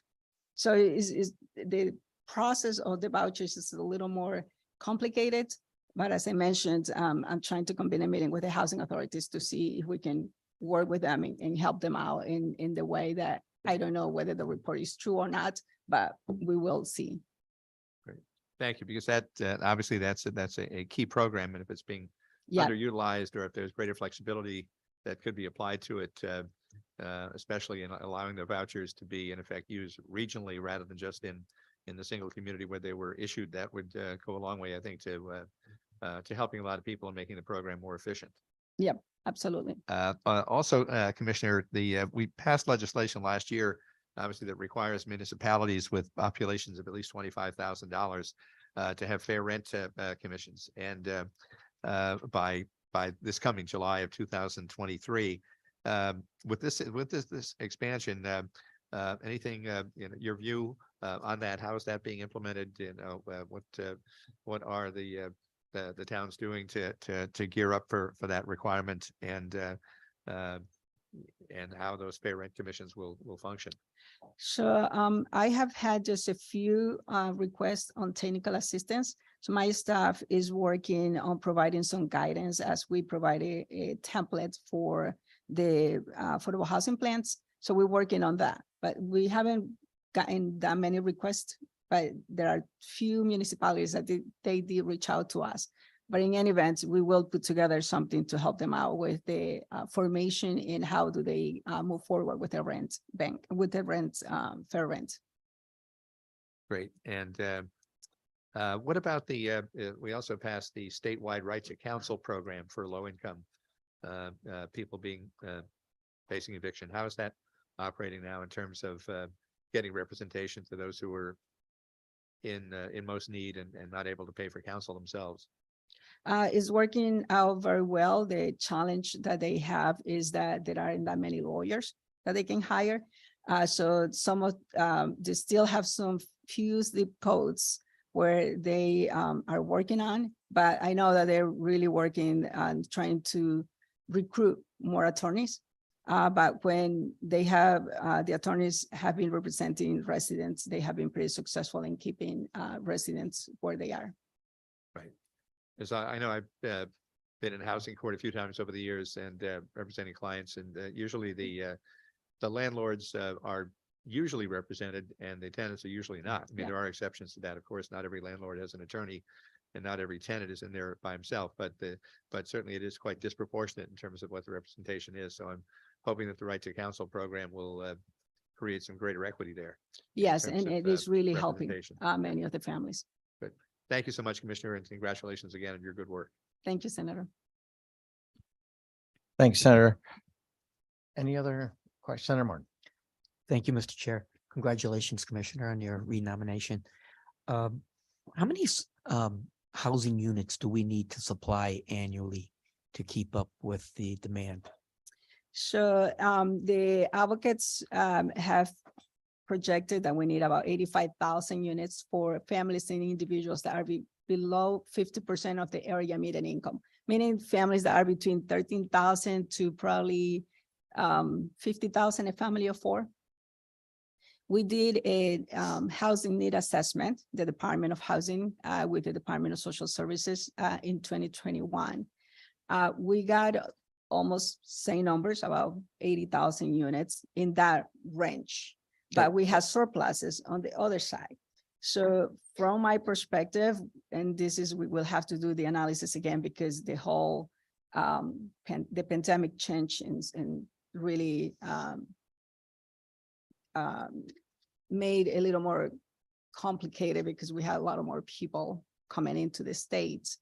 I think that about 30,000 units for those families and individuals that are between 30 and 50% of AMI. But then we also need some units on the workforce housing, as it's been called. And those are for young professionals, families that also want to downsize, and there are not any other place that they can move. So we'll have to do another assessment that we can really rely on. So when you say 80,000, you really mean to catch up to the demand. It's not Yes. annually, we're talking about 80,000 to get to the demand. So how many are you actually participating in regarding if it's a grant, a loan, lending money to a developer? Annually, how many are you contributing to or participating in? So we finished a little over about 6,500 units in this past term with the pandemic. We have right now in the pipeline a little over 7,000 units. And we are going to increase that production as we move ahead. So it's a combination. I mean, we wouldn't be able to build 80,000 units, right?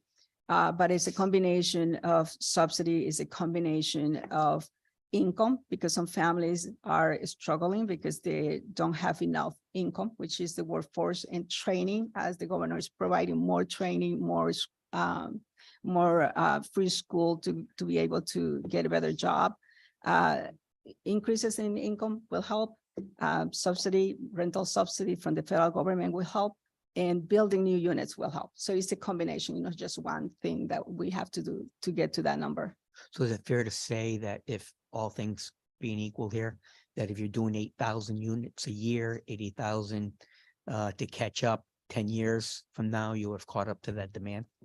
Or is there a lot of attrition that takes place? In other words, you need to provide 8,000 on an annual basis going forward because the need is increasing and some are getting off. And Yes, as I said, because it's a combination of things, not only the rental unit, also the homeownership. So we are putting people into homeownership, so we have those empty units.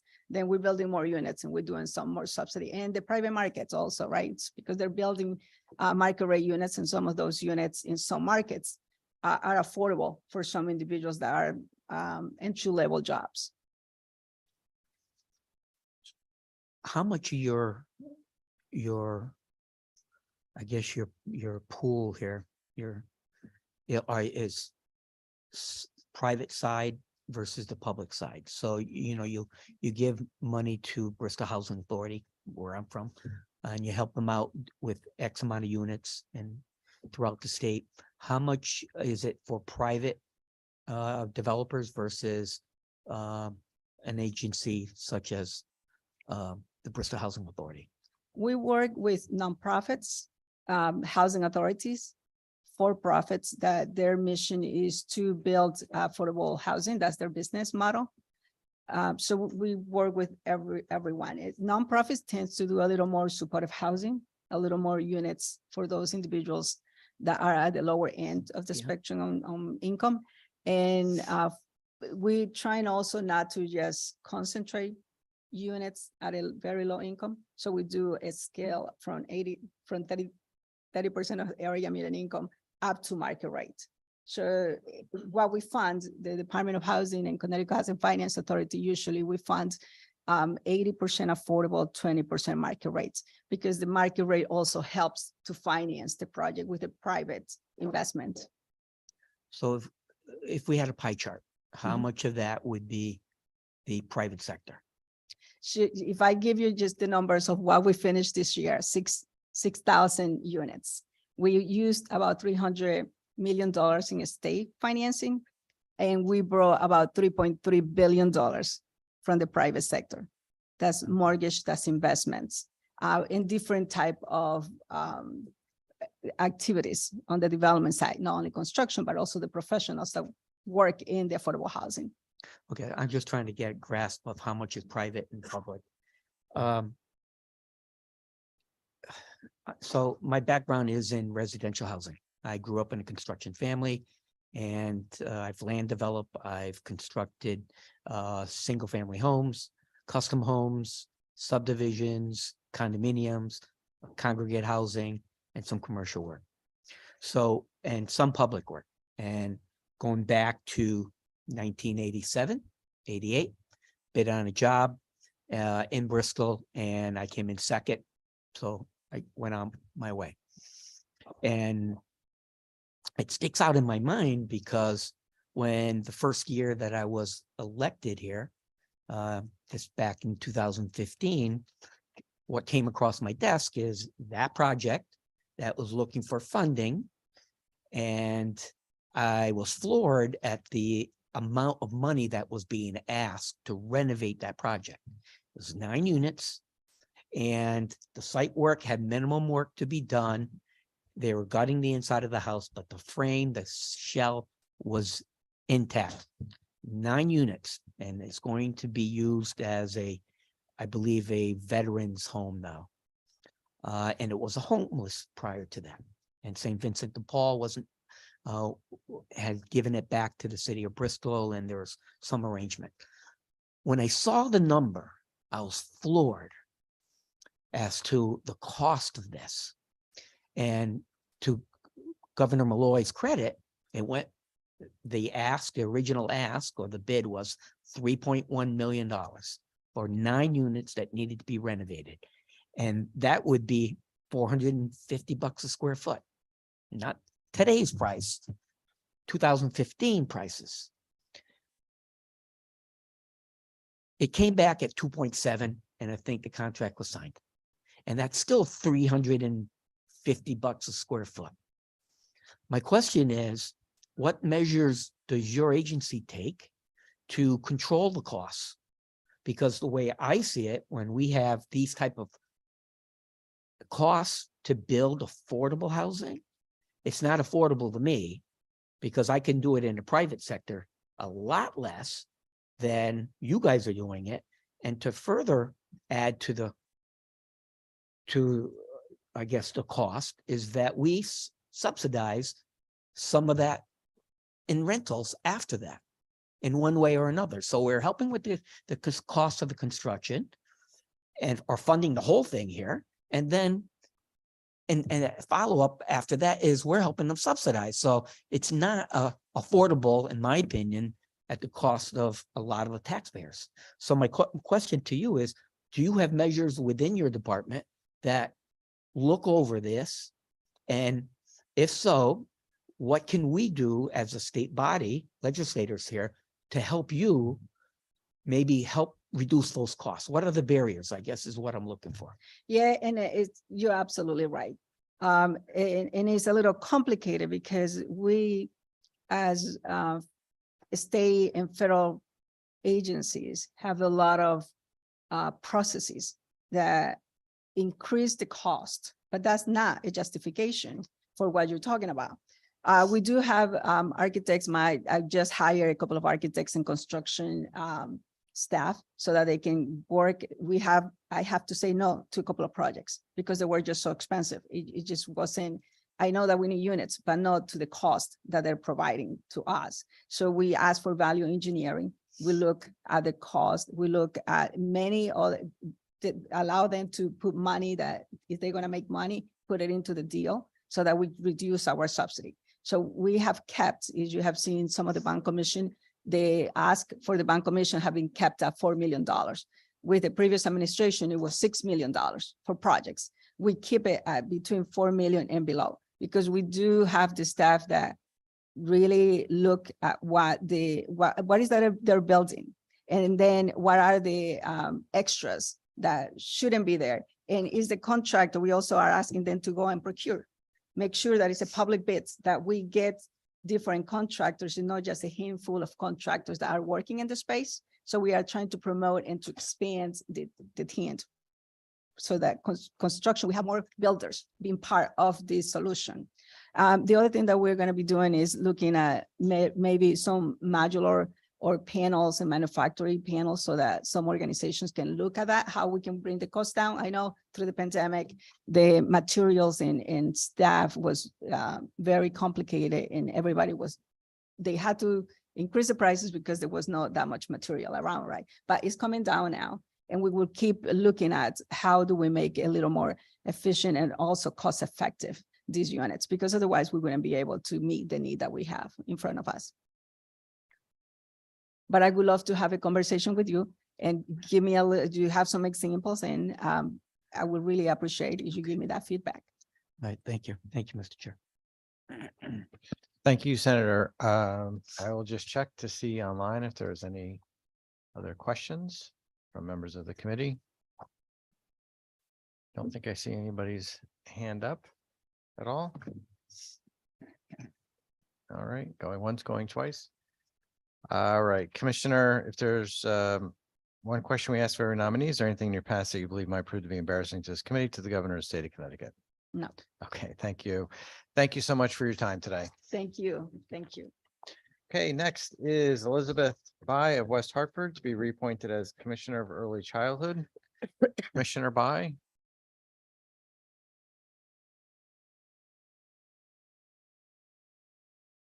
We still may want to call you Senator, but that's a different story. Would you please raise your right hand? Do you promise, swear, affirm to tell us the truth, whole truth, and nothing but the truth? I do. All right, feel free to provide an opening statement or summarize your comments, whatever you Yeah, prefer. thank you, Senator Duff.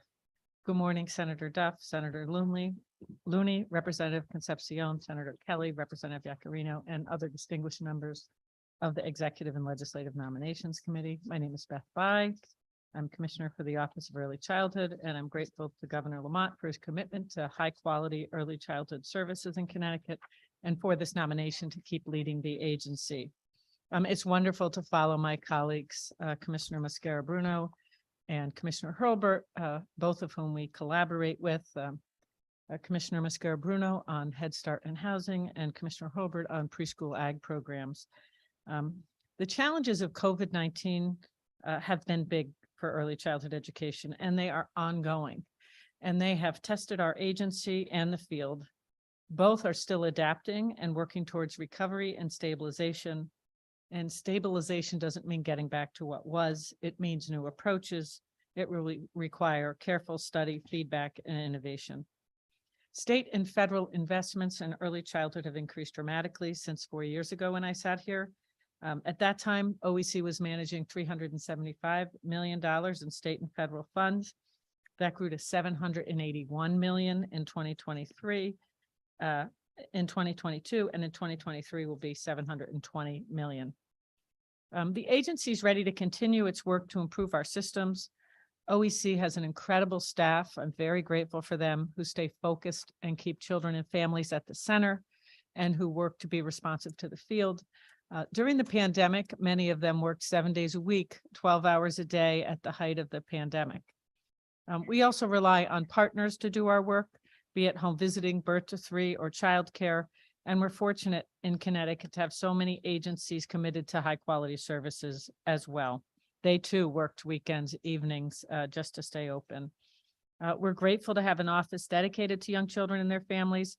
And we're grateful to our partner agencies like DCF, DSS, DPH, DOL, and OHS, with whom right now we're collaborating with planning, administration, and programming for our universal nurse home visiting program, where the agencies have come together to create family-friendly approaches. The OEC's charge is to follow statutory and federal guidance and to make the best investments of dollars using our specialized knowledge about early childhood development. The work at OEC is important to children, families, employers, and our economy. For the past 3 years, OEC has been part of the emergency response in the state. My background in education have prepared me for this challenging task. I have my bachelor's in psychology and master's in developmental psychology from the University of New Hampshire, and my research fellowships both focused on childcare. And I worked in early childhood research settings at Boston Children's Hospital and the University of New Hampshire. I returned to Connecticut and have worked in numerous programs, the YWCA, Children's Day School, Trinity College Child Center, and the University of St. Joseph.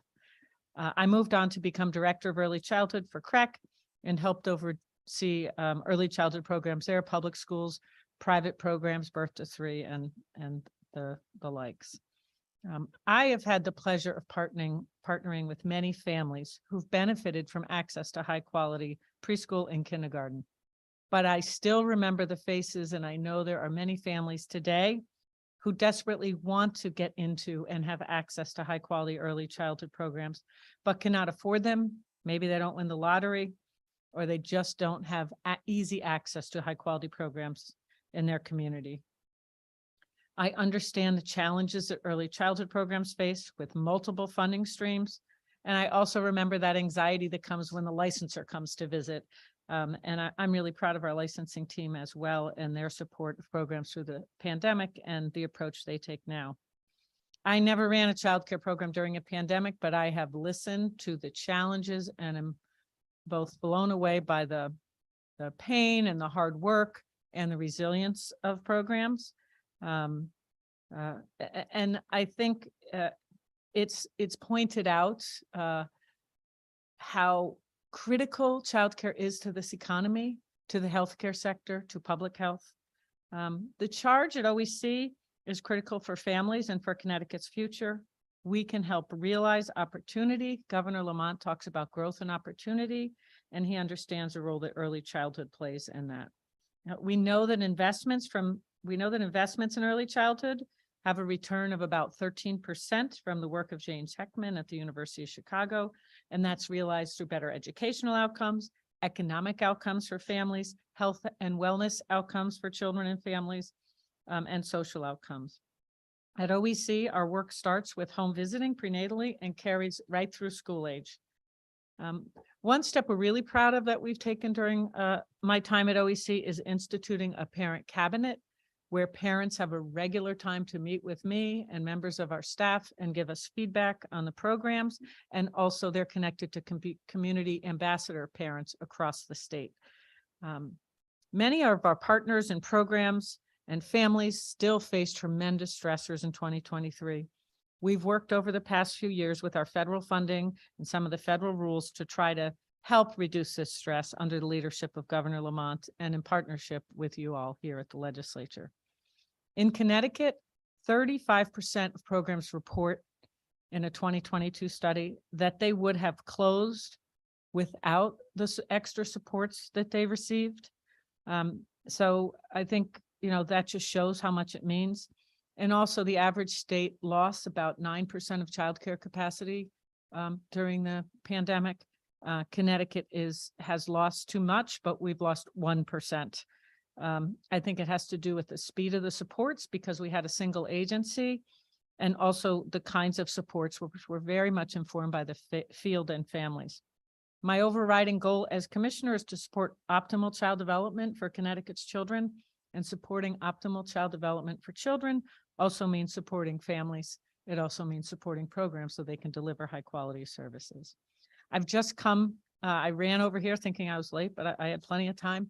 And I was with Senator Fanfara at the Women's League Child Development Center where they were opening a STEM lab. And it was just so wonderful to see a program that recognizes that from birth, children are scientists. They're learning, they're testing, and the Women's League is piloting a STEM lab. It was a whole room filled with activities and ramps and also very clear guidance for parents about what children are learning at this phase. So I get to do things like that in my job and love that. So I look forward to the session ahead and working with you all, and I'm happy to entertain questions. Thank you, Commissioner. Remind you about legislative time. Yeah. I know you forget every time. Yeah, right. You forget. Even those as a things, legislator. right? Like, I'm late. Oh, 3 hours later. Yeah, 3 hours later, exactly. Well, thank you. Thank you for your testimony. Thank you for the work you've done, especially over the pandemic. I think Connecticut should be very proud of the fact of how we managed to work with daycare providers and keep them open as much as possible and support them with funding and other means so that we didn't have such a crisis post-pandemic. And I want to thank you for your work on that. From a standpoint of when some daycares were closed, tell us a little more, I guess, about what we can expect, I guess, in the future or future growth for daycare providers, what we need, I guess, and where we are with some of our most needy youngsters who need access to daycare and probably don't have access to daycare. Yes, thank you for that question. We definitely in Connecticut have childcare deserts, and they tend to be in high need communities. And I think that's why working with the legislature, we work to add about 1,300 spaces for infants and toddlers, which is the real challenge for families and for programs, because taking care of infants and toddlers is more expensive. You need more teachers per child, and parents can only afford to pay so much. I know there are families in Connecticut paying $500 a week for infant toddler care, and that's not that unusual, but that's a heavy burden. And there are many places where parents, almost no parents, can afford $500 a week. Obviously, maybe the top 5% of income earners. So we have shortages of infant toddler care. We've worked to address that with the added spaces, and those spaces were concentrated in high need communities. And we're going out. We've assigned about 500 of those spaces already to school readiness and child daycare programs that we know are serving some of our highest need families. And we're going out to RFP to add the rest of those spaces throughout the state, and we'll give priority to childcare deserts and also to communities with high needs where families have trouble accessing or can't afford childcare, because those programs come with a parent fee of about 10% of their income. So they're affordable. Thank you. Do you see more school districts starting to take on early childhood care? Maybe they can do it more efficiently. Maybe they just feel more a responsibility to it. Or some of our community colleges or state colleges as well.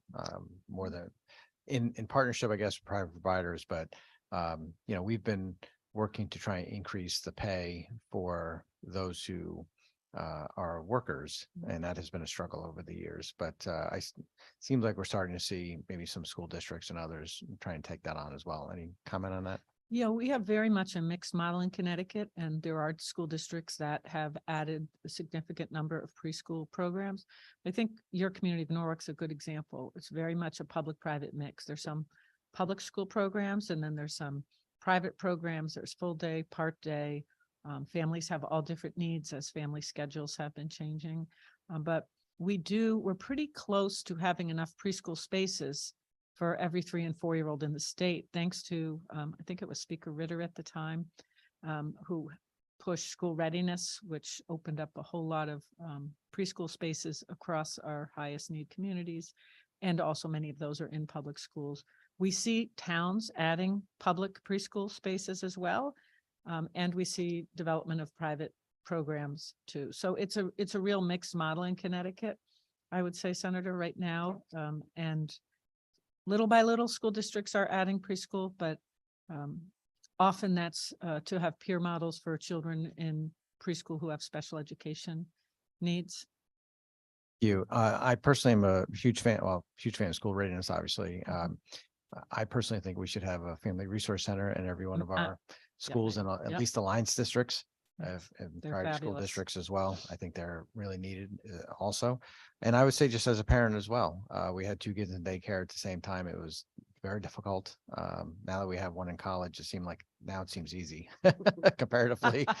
But it was tough when you're trying to balance everything for sure. And so I feel the pain that a lot of parents have with early childhood. And the thing is that you have those workers who we keep putting more requirements on, which is, I think, a good thing.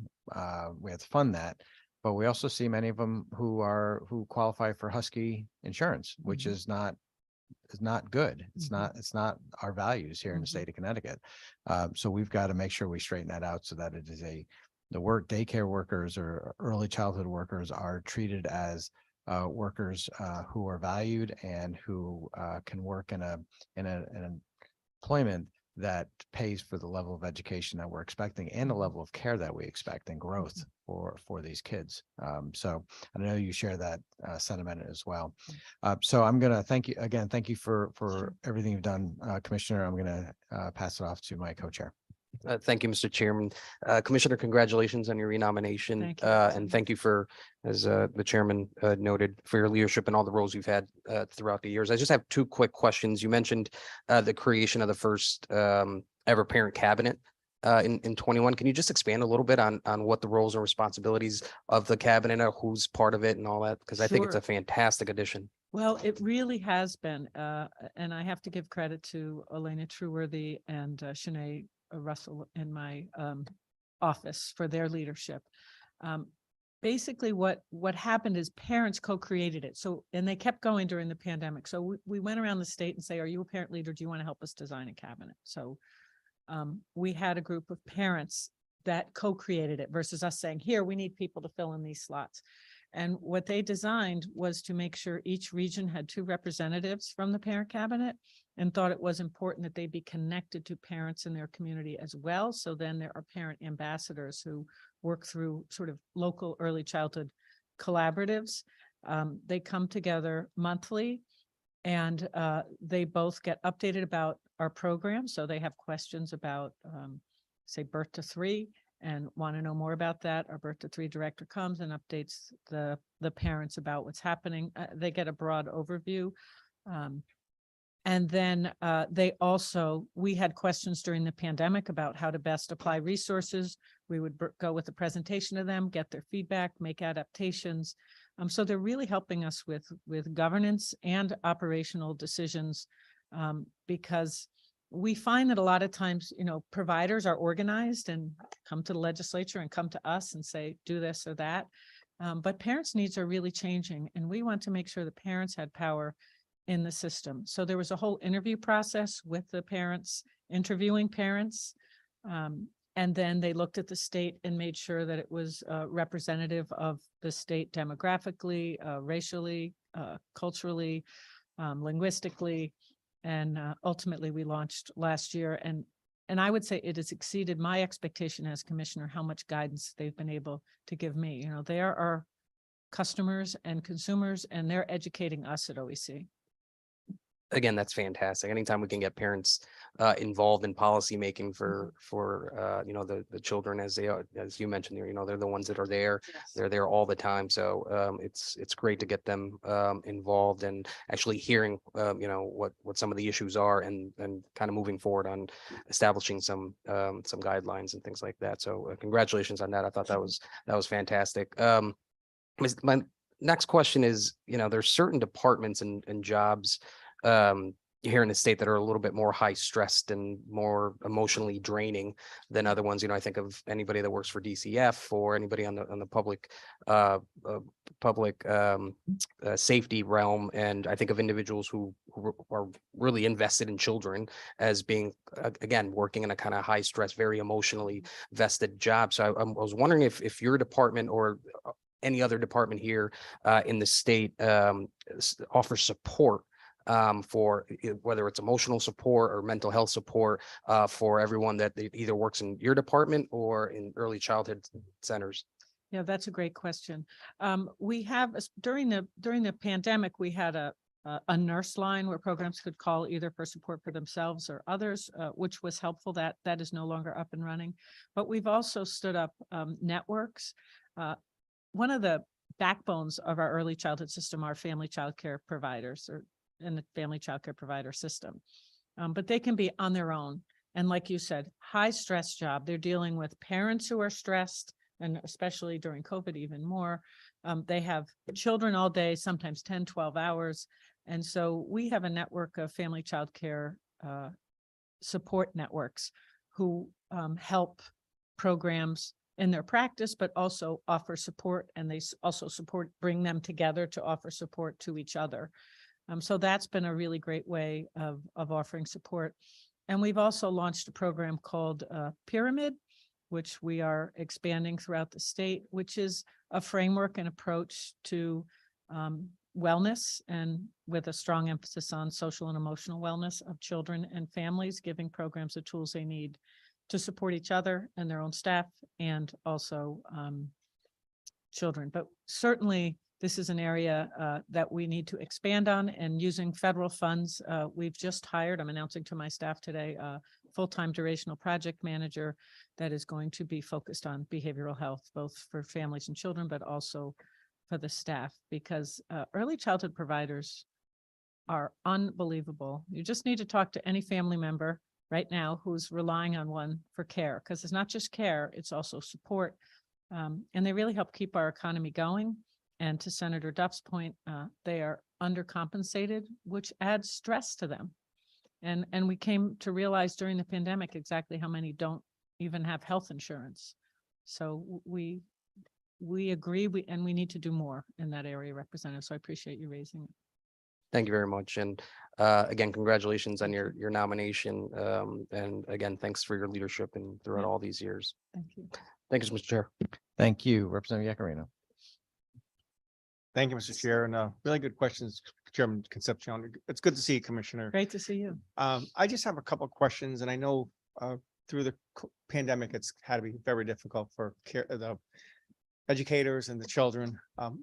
Reading to me is so key. I'm sure vitally important to you too.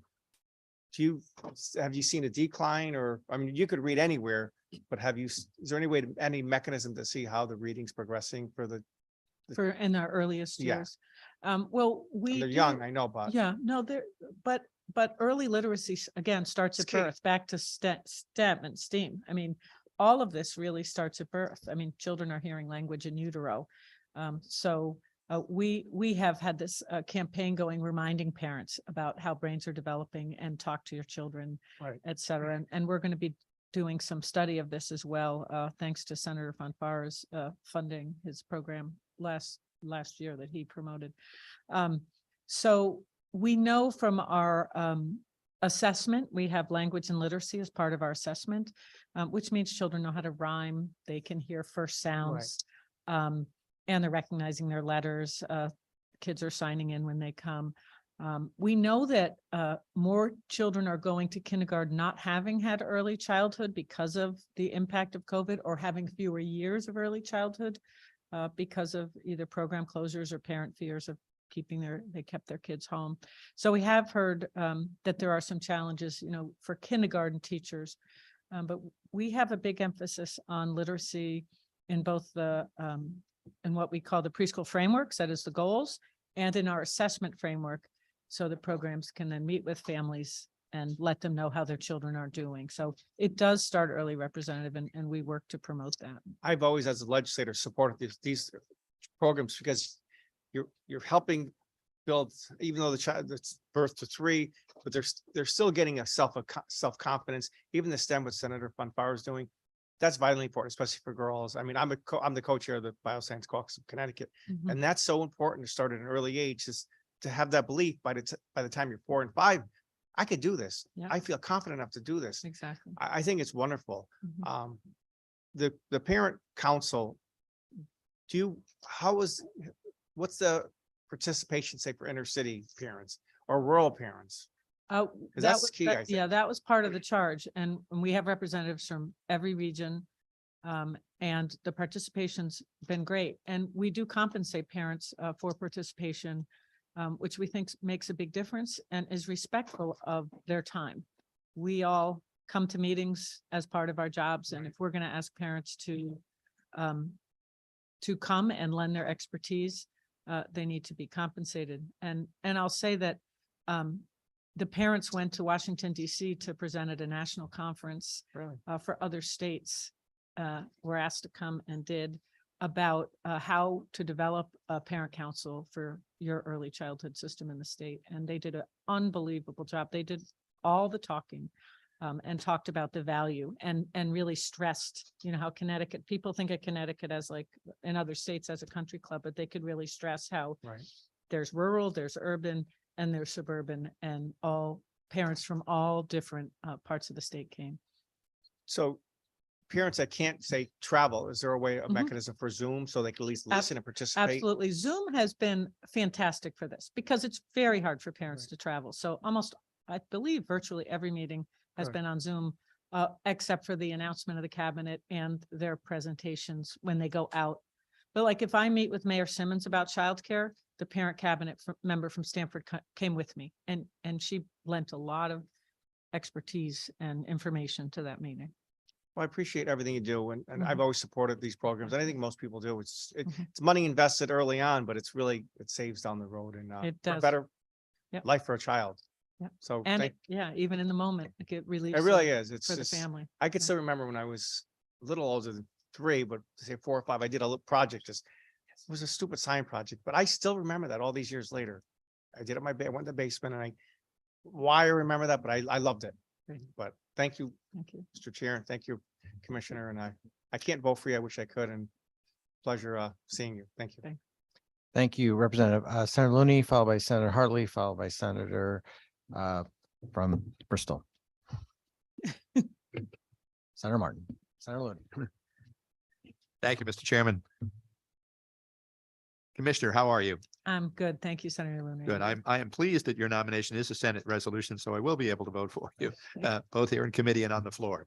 And I want to, first of all, congratulate you on the superb work you're doing in what I consider one of the most critical positions in state government altogether, both what your agency does and also your interaction with the providers of preschool and daycare programs, because that is just a vital connection.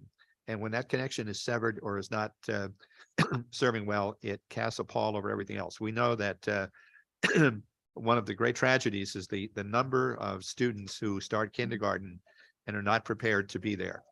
And that and some kids never recover from that. And that is a tragedy. My daughter-in-law is taught at inner city school in New Haven and now in Hartford. And it's heartbreaking to see the lack of preparation that there are some kids who come in there who have never been read to. And the concept of a book is a foreign concept to them. It's hard to imagine, for middle-class people to imagine that to be the case, but it is the case. And it just means that these kids very often are quickly made aware of their deficiencies. Instead of school being a place for them to grow and thrive and blossom, it becomes a place of humiliation because they become quickly aware of their own deficiencies and become resentful. And many teachers say that they can easily predict, even in those early years, who are the kids who are likely to turn off, who are likely to become truant by the time they're in 4th or 5th grade, and are likely to be in contact with the juvenile justice system by the time they're 12 or 13. And it all stems in so many ways from not being ready for kindergarten and not being comfortable there when they arrive because of the lack of any quality preparation from birth to age 5 when they started. So your mission is one of the most important in the entire state. So last year, as you know, we focused in Senate Bill 1 and Senate Bill 2 and House Bill 5001 on that problem about trying to improve daycare programs, preschool programs, as well as dealing with children's mental health issues, which we're going to have to continue this year as well, because the pandemic exacerbated a situation that was pre-existing but has become even worse. And as you say, there are many families who during the pandemic may have not enrolled their children in daycare or preschool programs that might have under normal times, and those children are now paying the price for it when they go to kindergarten and are just not ready to be there. So just if you could give us a little overview on how some of the things that we passed last year are being implemented. Obviously, we appropriated more funds for a variety of things, and we have the Early Start, Early Child Development Initiative that if you could tell us a little bit about your office's development of this grant program and how things are moving forward with the things we put in the implementer in last year's Budget Act. Yes, and the resources were much appreciated and I believe are already making a difference out there in the field. The largest appropriation was to wage supports of $70 million for the fiscal year 2023 that were set aside. And those funds have begun. The first round of payments are out, and what it did was provide funding for each early childhood provider in Connecticut. The program had to apply, and the program would apply and would get $1,000 per full-time teacher and $400 for a part-time teacher. And it wasn't just for teachers. It also meant if someone, because we have to understand that the workforce shortage is a huge issue right now in Connecticut for early childhood, and the legislation was intended to help providers be better compensated. So the first payments have gone out, about $18 million. We had set aside $30 million. So not all programs applied. I think some small family childcare homes did not apply, for example. And you heard Senator Duff talk about childcare providers' reliance on public benefits such as healthcare. There were concerns about the benefit cliff, and that if they accepted the money, then they could lose their health insurance or other benefits. So we know that impacted some applications, but we had thought we'd get about half of it out in the first payment, and it wasn't. So the second payment is now in process of being developed.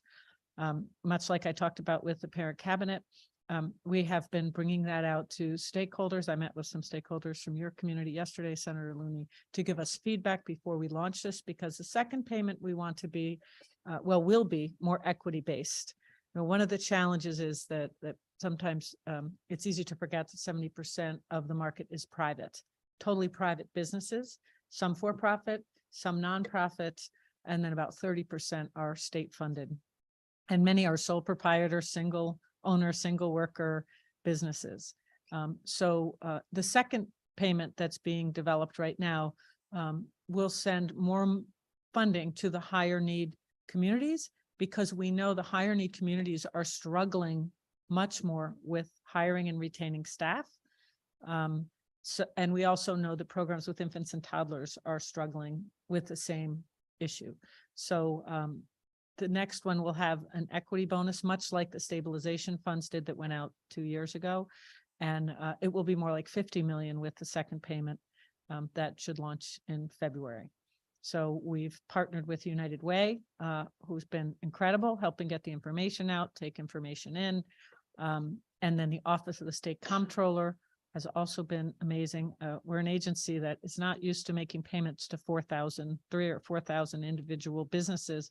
And only with the support of those two agencies, we're able to do that. So that's well in process. And as I said, we learned from the first payment. We're getting feedback on the second, and we'll be ready to launch that in short order. The other one you talked about, Senator, was the Start Early initiative. Senator Fonfara, interested in supporting that infant toddler shortage, and what you've said about early brain development, those first 3 years and the first 5 years are super important. We have the good fortune, we're in a very unique situation where we're rolling out 1,300 additional infant toddler spaces by a request for application. And we have this funding for programming and to study. And so we are working with national research organizations, and the University of Connecticut is helping to guide this process, where we can literally study brand new classrooms with infants and toddlers that have this funding to look at the long-term impacts. And we can test out some things. So we're looking to test out things like Representative Yacarino talked about, enhanced literacy and language environments, and what in those earliest years, what are the features, and also enhanced family supports. We know home visiting makes a difference, for example, but we only at OEC serve less than 3,000 families with home visiting. So if we could tie home visiting with childcare as part of the Start Early approach, we think there's federal funding in McVie and federal funding for childcare. So we're trying to study what we see as a scalable program using both the existing state funding, the expanded state funding, and then partnering with national research partners, because there's national interest in this, Senator, because we have these new classrooms and we have funding to study the impact of infant toddler care. You know, what are the long-term outcomes if you start early? So it's very exciting. We are in the study design process now, and looking to sign on with the national organizations to help us with the study. Well, that's great. One of the other things I wanted to follow up on, you mentioned when Chairman Duff asked you about the whether we're seeing a change that more schools are offering preschool programs. They're offering programs for 3 and 4-year-olds, pre-K 3, pre-K 4. Is there are many public schools actually moving earlier than that and providing infant and toddler programs? Are we seeing that in the public schools as well, or is that essentially primarily private? It's primarily private, Senator, but I will say I've had some great meetings with a superintendent in the Valley that's interested. And some of this has to do with deserts, right? Places where there aren't other options, and the schools say, wow, we've got to do something. And then we met with the Regional Education Resource Center that's interested in using some leftover space that they have. As I've told you, we're pretty much there with preschool capacity. So sometimes there are extra classrooms, and we have school districts looking at that. So we're working on our request for proposal, and we'll put that out for schools to apply if they want. For the most part, they're not interested because of the full year nature and the full day nature, and the high staffing needs when schools are already struggling with staffing. I think listening to my other commissioners, this is an issue across the state, but early childhood is the lowest paid profession in the United States of America. Right. And in Connecticut, fast food has surpassed it in the past year with some of their shortages. And so, we need to do better, and we're working to do better. And I think that was the intent of the legislation on the wage supports. Right. One of the things that goes into readiness, even though when kids go to kindergarten, they're generally not reading. But from my daughter-in-law's experience, there is a huge difference in terms of vocabulary capacity that the kids who have gone to who've had either come from homes where there's a good deal of enrichment and stimulation, or had private quality preschool and daycare programs, even though they're not reading yet, have really an expansive and impressive vocabulary, as opposed to kids who have not, and they have a very, very limited working vocabulary that puts them in a position where they are so far behind, and that the teachers very often have to take a step back and define simple words in some cases that you might think that would be generally understood, but they're not.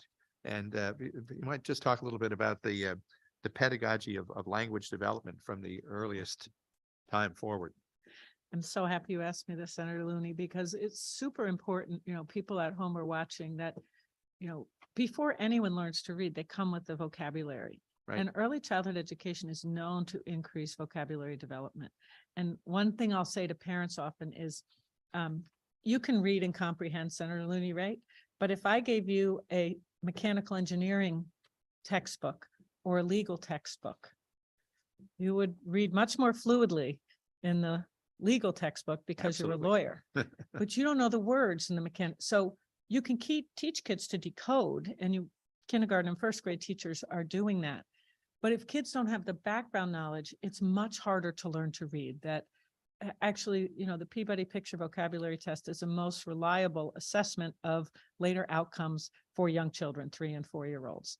So we know that vocabulary predicts many things for children, more than letter identification at 3. Vocabulary is a much better predictor of long-term outcomes. So high quality early childhood programs are a place where vocabulary is built there, and the importance of vocabulary is stressed to families, because we know families are our children's first teachers. So super important. It underlies everything. And it starts with nouns, where kids learn nouns, and it goes through concepts where, they're saying adjustable and they know what a concept is. So vocabulary is really a view into the brain and into how complexly children are speaking. So your daughter-in-law sounds like an incredible teacher who's really thinking a lot about, how can I backfill here? How can I grow the vocabulary?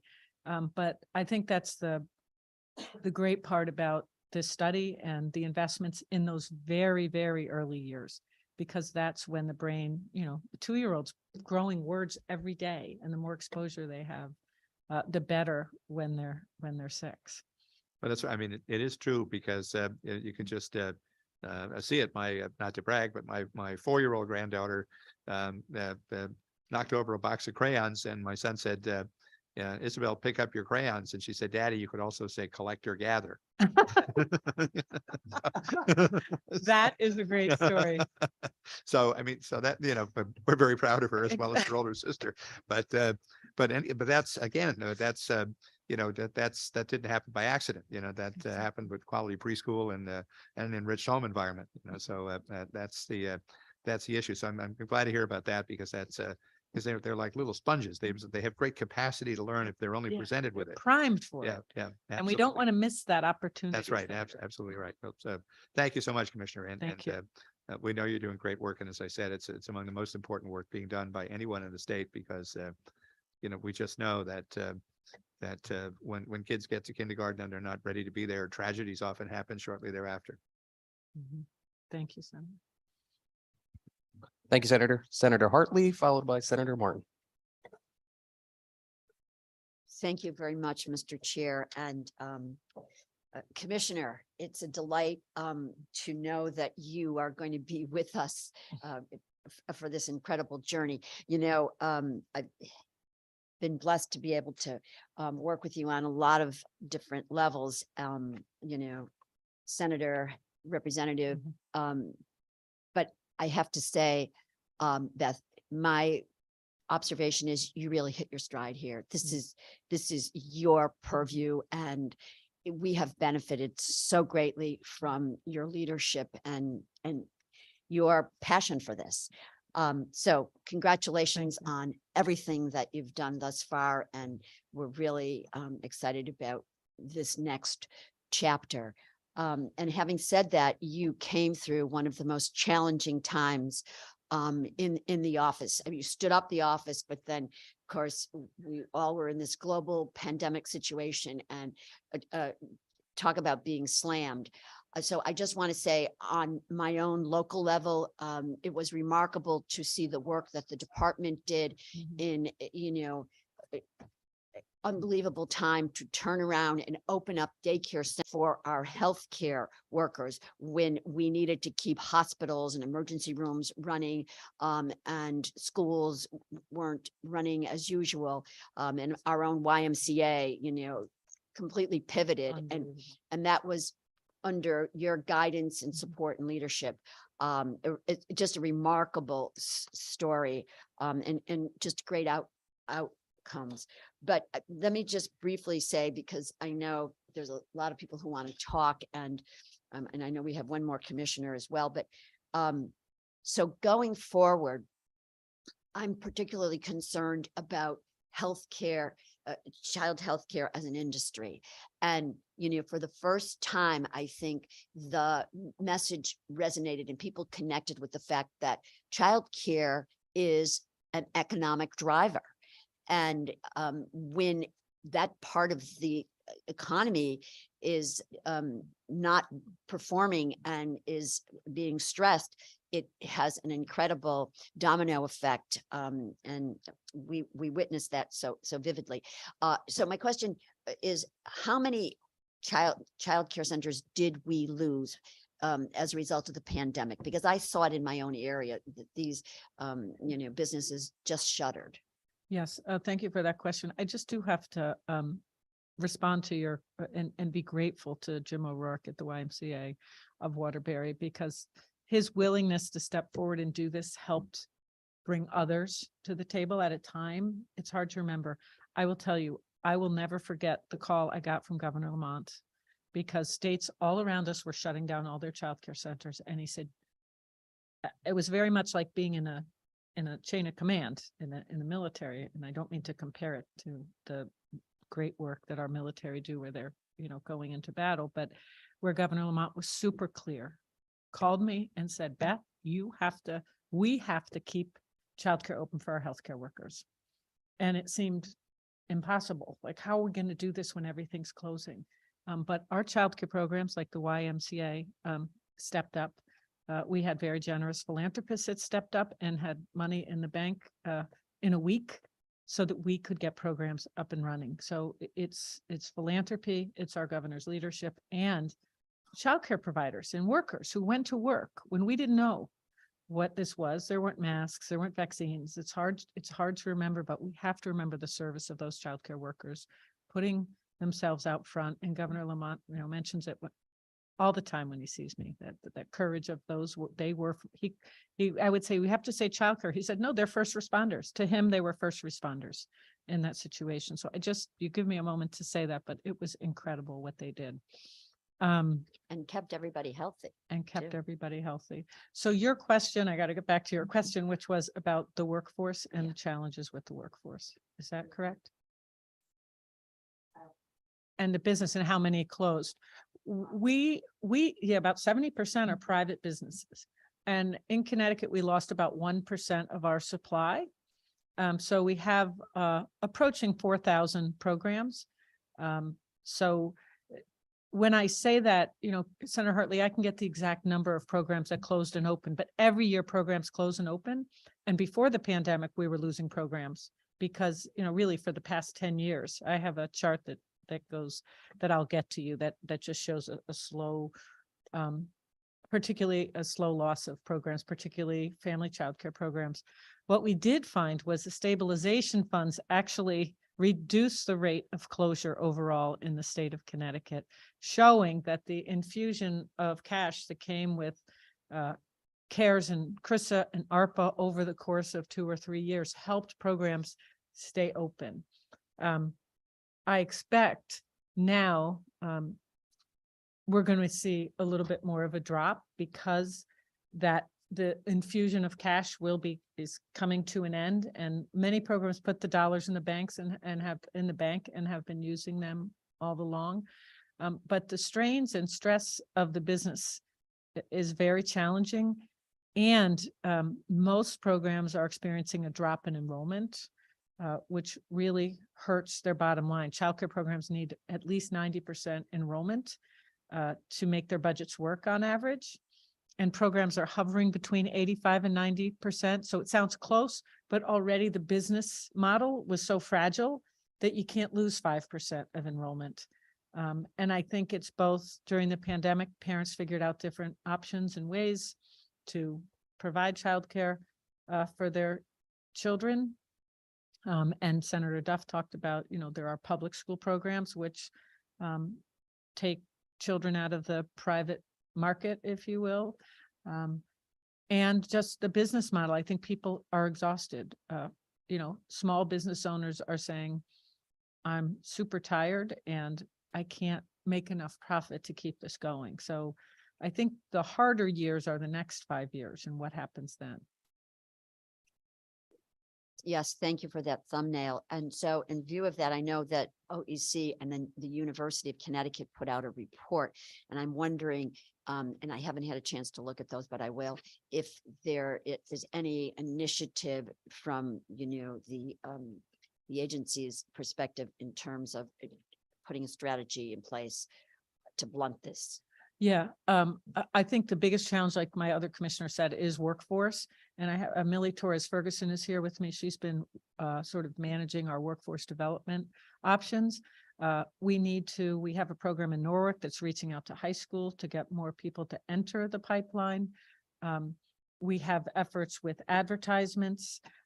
We have launched 12 workforce development pipeline pilots, where we're paying people while they get trained in early childhood, and then they'll be available in those communities to go to work in childcare programs. I think that's the biggest challenge facing the early childhood world right now. And we have a number of programs working to address this. And the legislature assigned $6.5 million in addition to the funding that OEC assigned from our federal CARES dollars to continue these workforce development and apprenticeship programs. The governor's very interested in formal apprenticeship programs. And this year, Millie, it was in 2022 that we got the SEIU apprenticeship approved. Yeah.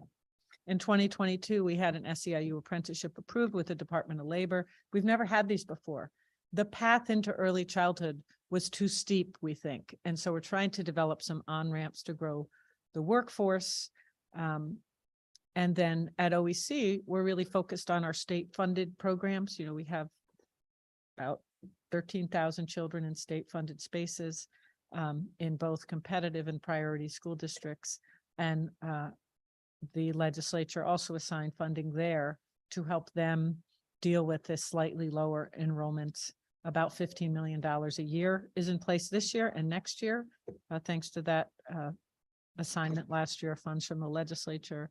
And then at OEC and working with the governor, we're looking long-term, what's the long-term trajectory? How do we keep these programs functioning in the long run?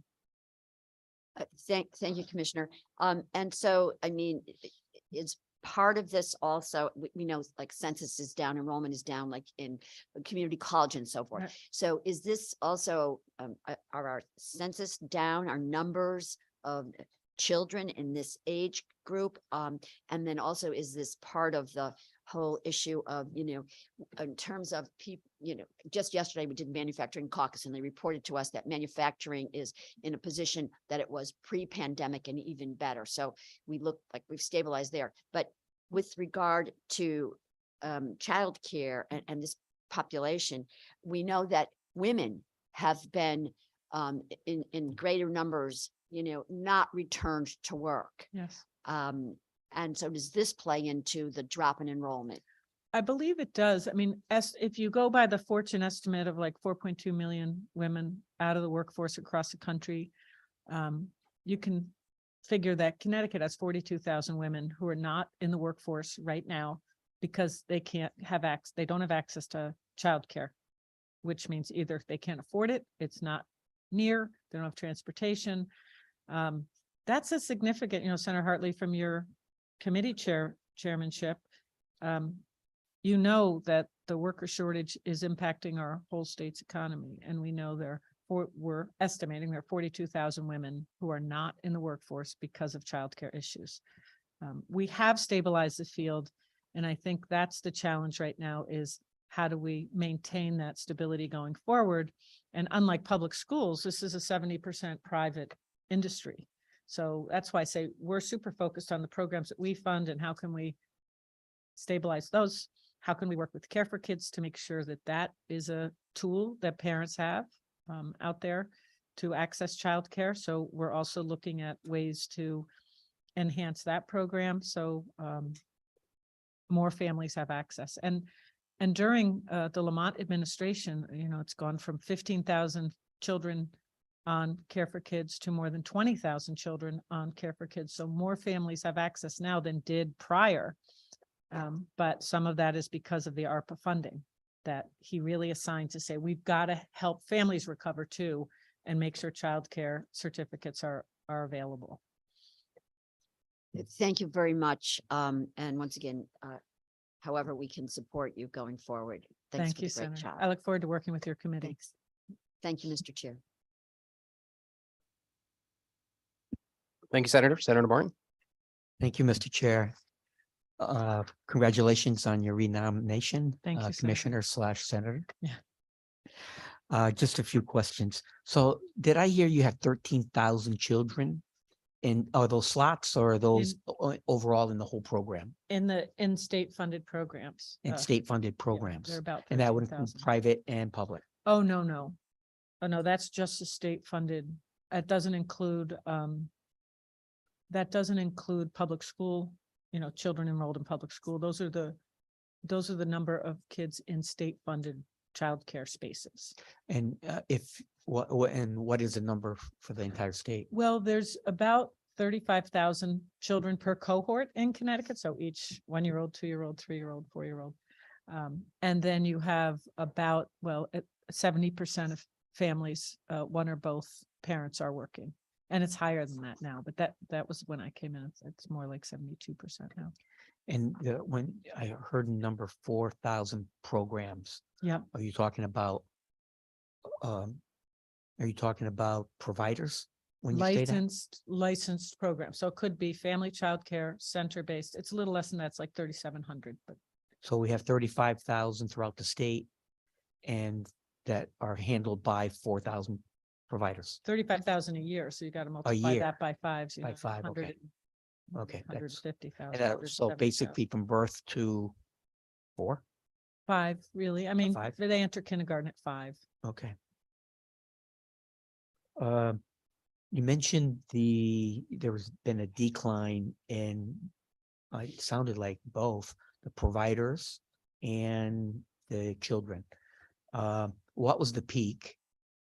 And if we're at 4,000 today, where were we at one time?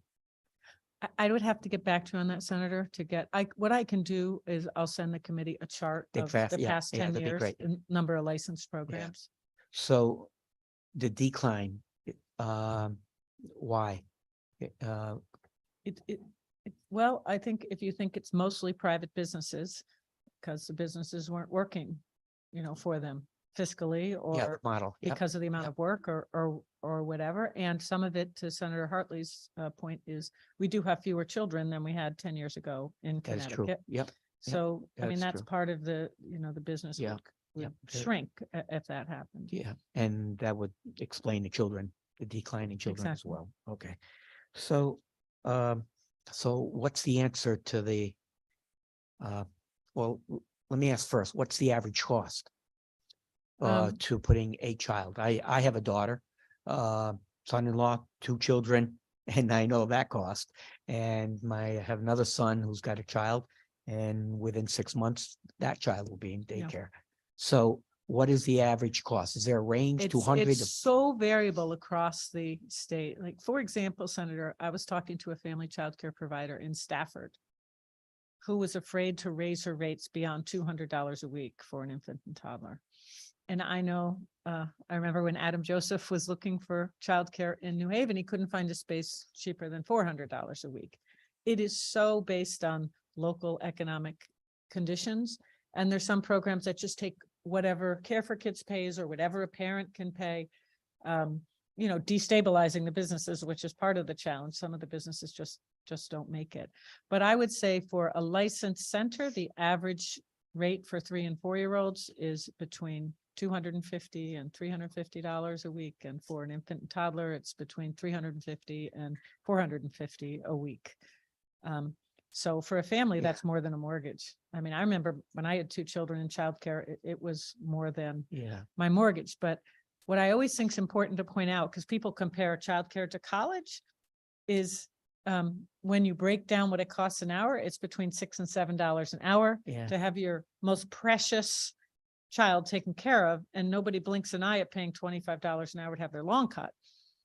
But you don't have to have your lawn cut 50 hours a week to go to work. But so when you break it down to an hourly rate, it's really not that much an hour that parents are paying for, as Senator Looney's early reading development, care, brain development. I mean, it's and again, the providers do not realize the value of their work in their paycheck. So how do you fix? So what's the answer to the value of the of their work in their paycheck with the cost to the parents? The governor and I talk about this a lot because childcare is super important to him. And we both believe and have talked to President Biden, Vice President Harris, and Rosa DeLauro has been an incredible champion for childcare, that this is a scale of a problem right now that requires a national response. And the Build Back Better did a lot for infrastructure, green energy, chips, but the childcare is one of the few things that were in that big proposal that never made it over the finish line. And there are many reasons why, but it requires, that was a $440 billion proposal. And instead the states got 1 billion to share, which was more than even, actually they got more than $1 billion to share. I should say 1.8 billion to share. 1 billion was the Senate proposal, but more passed. So now states are left to say, how can we do the best we can with what we have? And that's what we've been working to do at OEC. I think for us, we're focusing on our state funded system on how can Care for Kids give parents funding for childcare? How can our child daycare, Smart Start, and school readiness, which I really hope one day is just one state funded childcare program, but it's hard to get people to let go of their programs, but state funded childcare spaces, which are in our highest need communities. That's where we're focused on stabilizing the state funded part of the system. That we don't control, beyond the health and safety regulations, we don't control the private market. So we're focused on providing models in our state funded programs and supporting where we can, as we have through the pandemic, the private market. But I think there are challenges ahead. One last question. What is your vision for early childhood programs? My vision is that all children have access to high quality care with fairly compensated professionals that prepare them for school and life and support families' economic security. I mean, that's my vision. And I do think if Build Back Better had passed, we'd be having a different conversation now here. But so right now, it's not a system that's fully funded. So it's to do the best we can with the resources we have, starting with the families with the highest need. How many? I think the number would have been like 200,000 overall in the state. How many are we missing? How many children are we missing that are not attending a daycare? Well, we are short about 25,000 infant toddler spaces. Those are for our youngest children. And I would have to defer to my colleague, Commissioner Russell Tucker, on the exact number of children heading to kindergarten with no preschool. But it is in the 10% range when I last looked at that, but I'm sure she has more current data. But again, just the economic impact of 42,000 women not being able to go to work in Connecticut because they can't access childcare has a ripple effect. And those kids aren't having high quality settings to be ready for school. Thank you. Thank you. Thank you, Mr. Chairman. Thank you, Senator. Looking to see if there's any questions. Oh, I'm sorry, Senator Looney. Thank you, Mr. Chair. There was one question I forgot to ask you about. Sure. Back in the 80s, when I was in the House, I remember we passed a bill to provide a small tax credit for business sponsored daycare for those who established daycare for their employees on the premises. Do you know where that stands? In other words, are many businesses doing that? Is there an increase in it, or has it been static, or have we lost ground there? Do you have a sense of how many employers are actually making it convenient by having space for their children for their workers to bring their young children in for on-premise daycare? Yes, Senator Looney, you and I are near the same age. And so I think we lived through that period of time when companies were adding childcare. But that has mostly dissipated. In the 80s, there were private businesses that said, we'll take that off your hands. And so in places where we were making gains on things like wages, I know there was a company in Stamford and that director made twice as much as any director because of the number of people they supervised and their responsibilities. The teachers made twice as much as anyone else's teachers when they put them on the pay scale. And then the businesses said, oh, this isn't our primary role. So that has not taken sort of flight. It's decreased, but I do know, our governor is really interested in what's the role of business here. And part of that might be something, relooking at something like that, Senator, that we're looking at options like that. How can we bring the business community to the table? Because they come and talk about the challenges they have with workforce and they know childcare is part of the problem. But by and large, they have not chosen to do that. I know Lego has, they have a great childcare center in Enfield, and a number of hospitals have childcare programs.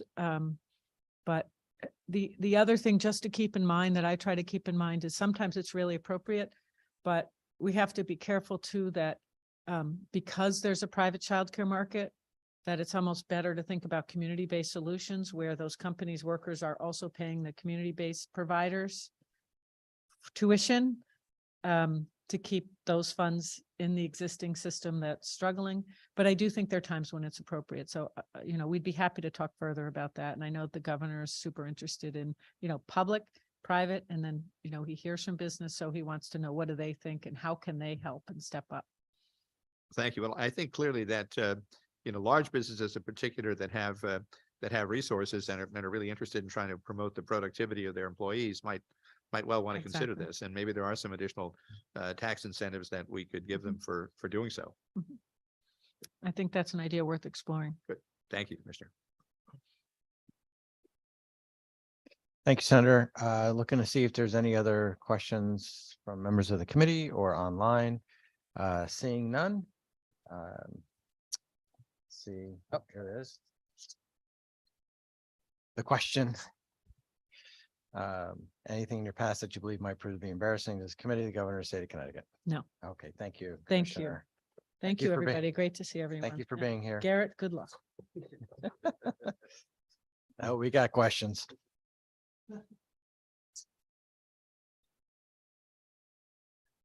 All right, Garrett Ucalito of New Haven to be appointed as Commissioner of Transportation. I hear that's a nice place to live. Would you please raise your right hand? Do you promise, swear, affirm to tell the truth, the whole truth, and nothing but the truth? I do. All right, thank you, sir. And feel free to make a statement or summarize your remarks, whatever you prefer.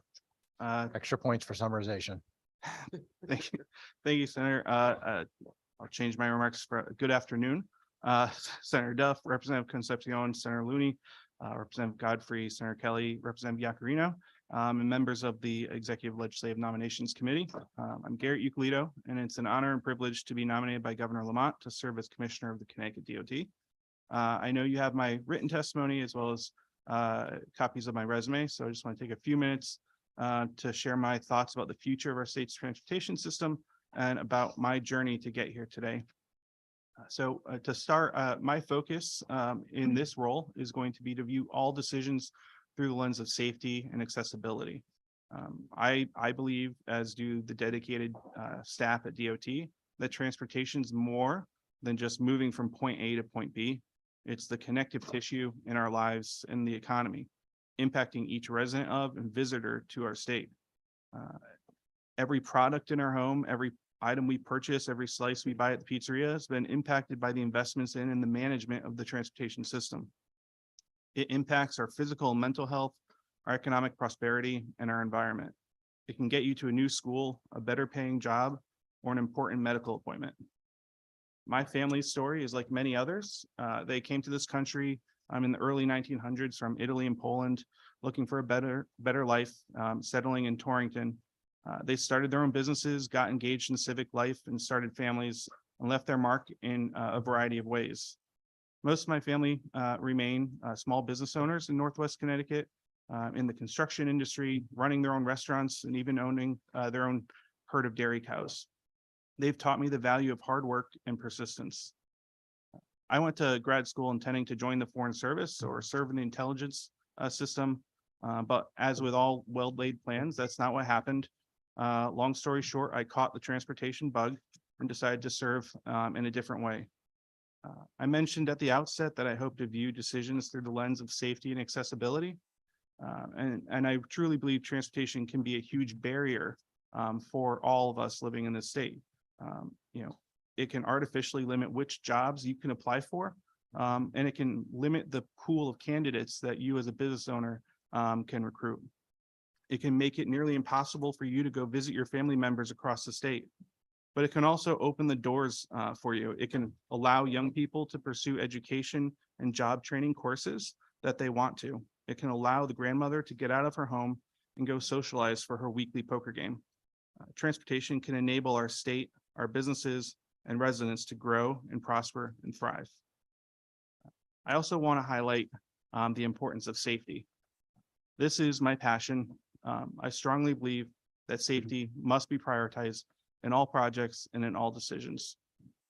Focusing on safety for all users means continuing to build out sidewalks, crosswalks, bike lanes, roundabouts, but it also means reconfiguring our on and off ramps, installing high friction surface treatments on our pavement, improving our lighting and signage, and upgrading traffic signals. It entails confronting the selfish and reckless behavior we see on our roadways today and working to eliminate traffic fatalities and serious injuries. The goal of zero fatalities and injuries is what motivates me to get out of bed in the morning and keeps me awake at night. So before I finish, I just want to thank all my colleagues at ConnDOT. Every day, I'm going to strive to make them proud to have me as a colleague. As I told them today at our all staff meeting, I love transportation, I love public service, and I love the state of Connecticut. So this opportunity to serve as commissioner is truly the convergence of all the things I love and am most passionate about. So again, thank you to this committee for giving me the opportunity to address you today. I look forward to our discussion and collaboration in the future to build a safer and more accessible Connecticut. Thank you, Commissioner, and we appreciate your testimony and the work you've done in the past as a deputy commissioner and your work before that at OPM, and being a good resource even when you worked outside of state government. And I will say that for those of, at least for me, I'll speak for myself, but we know that your reputation is sterling, not only here in Connecticut, but around the country as far as it nationally, as it relates to transportation issues. And I think the governor made a very wise choice in nominating you as Commissioner of Transportation. So we appreciate that. With that said, you're going to be in the middle of a storm as it is with regard to the bipartisan infrastructure bill, by some ARPA dollars, maybe the Inflation Reduction Act, there's resiliency. You do tell us if maybe I overstretched it a lot at all, but and then there's the sense of, kind of where we are with the DOT these days as to staffing levels, getting projects out the door, and also changing kind of a mindset, not of just the Connecticut DOT, but of Department of Transportation in general, to think about, as you had said before, sidewalks, bike lanes, roundabouts, other ways, traffic lights that reduce pollution, that get people from point A to point B more quickly and with less frustration. And then how the department communicates as well. And so I guess that's a long way of saying, talk a little bit about, you talked about your vision in your opening statement. And I guess in almost like a first 100 or 200 days, especially with the federal money hopefully coming in, trying to get projects out the door, what do you see as some of your greatest challenges, I guess, over the next, few months as you begin this process, this journey? Thank you, Senator. I think by far the greatest challenge is going to be finding the talent to come into the transportation department, as well as into the trades industry. We need to build that pipeline for the foreseeable future. It's not just about the next few years, it's about the next 10, 20 years, and ensuring that we're getting people into the training courses they need now, into the education programs they need now to be able to come into our department and come into the trades industry. For our department, I think over the past 2 years, we've been making some changes to try and make us the employer of choice is my goal, what I told our staff today. Last year, the last budget, the legislature actually provided us with funding for recruitment and retention, which we've never had before. And we've been using that to, instead of just placing job ads on the normal state of Connecticut website, we've been doing direct recruitment, posting on websites for women in the transportation industry, something called COMTA, which is Conference of Minority Transportation Officials, civil engineering sites, traffic engineering sites, and national transportation websites to do direct recruitment to people outside of our state, because we know we've tapped the talent we have here. We have a limited number of engineers being, coming out of school. We don't have an advanced planning degree offered in this state. So we need to look outside of our boundaries. We've attended career fairs, and actually last week we were in Washington, D.C. It's for Transportation Research Board. It's the largest transportation conference in the country, 11,000 people. And we were the only state DOT that had a table at the career fair, which I was really proud about of that. So trying to ensure that we're filling those vacancies has been my priority the past few years. It's going to continue to be that. That's going to be our biggest challenge, because we've had retirements, we've had people leave for the private sector. So our staff at the DOT have had to be reprioritize which projects they're working on to ensure we're getting work out the door, which means we need to fill the gap to get more people to be able to work on filling that pipeline of projects, so that we have a continuation of being able to spend all the federal funds and get those dollars out the door. I think the other challenge really is going to be focusing on some of the cost controls.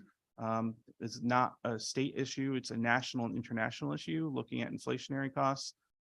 We're being very careful. Our chief engineer, if he sees something come in that's wildly above the engineer's estimate when we put it out on the street, he takes a look at it, he pulls it back and asks the team to do an analysis. Should we really move forward with this now, or should we wait and rebid it when costs come down? Because we need to be careful with the taxpayer dollars to ensure that we're using those funds wisely, and not, if we can maybe wait a little bit and spend it in 6 months instead of spending it now, we might be able to save millions of dollars there. So I think those are two of the big challenges we're going to face in the next 100 and 200 days. All right. Thank you very much on that. How do you, I don't want to get parochial on issues in my district, but I want to just say thanks to you. And I see your predecessor here as well on, we have a number of projects. That's good, disruptive, but I think ultimately in the end, it's good when we fix our infrastructure. And so I appreciate the work of DOT on a lot of these projects locally. How do you, what's this recipe you think on working with municipalities as we have so many of these projects coming through, and some of them are disruptive? I'll take, for example, the walk bridge. We know that's going to disrupt some businesses and residences over the next few years, but it's extremely important to get that project done. How do we work with municipalities and with private businesses and others to ensure that we work to be cooperative, least disruptive as possible, but maintain good relationship and fixing, and ultimately in the end, having a better infrastructure? There are critical partners, municipalities. We can't do anything without their support. We need them at the table in every single project that we do within their community. We recognize how important it is to work with them. So we actually created a whole brand new unit in the DOT called the Policy and Intergovernmental Affairs team. And actually Pam Siccato was promoted into that role, taking the great success she had working with all of you as our partners in the legislature. She's now going to build out a huge team over there to focus on municipal affairs, intergovernmental affairs, so the federal and regional COG relationships, a whole new unit just focused on pursuing federal grants, as well as a policy unit that will look at all the policies, federal policies that are coming up, analyzing that. So we recognize that we're going to have teams, a staff team dedicated to directly working with each municipality, with each COG, and ensure that there's constant communication back and forth, because as the work increases in those communities, it will be disruptive.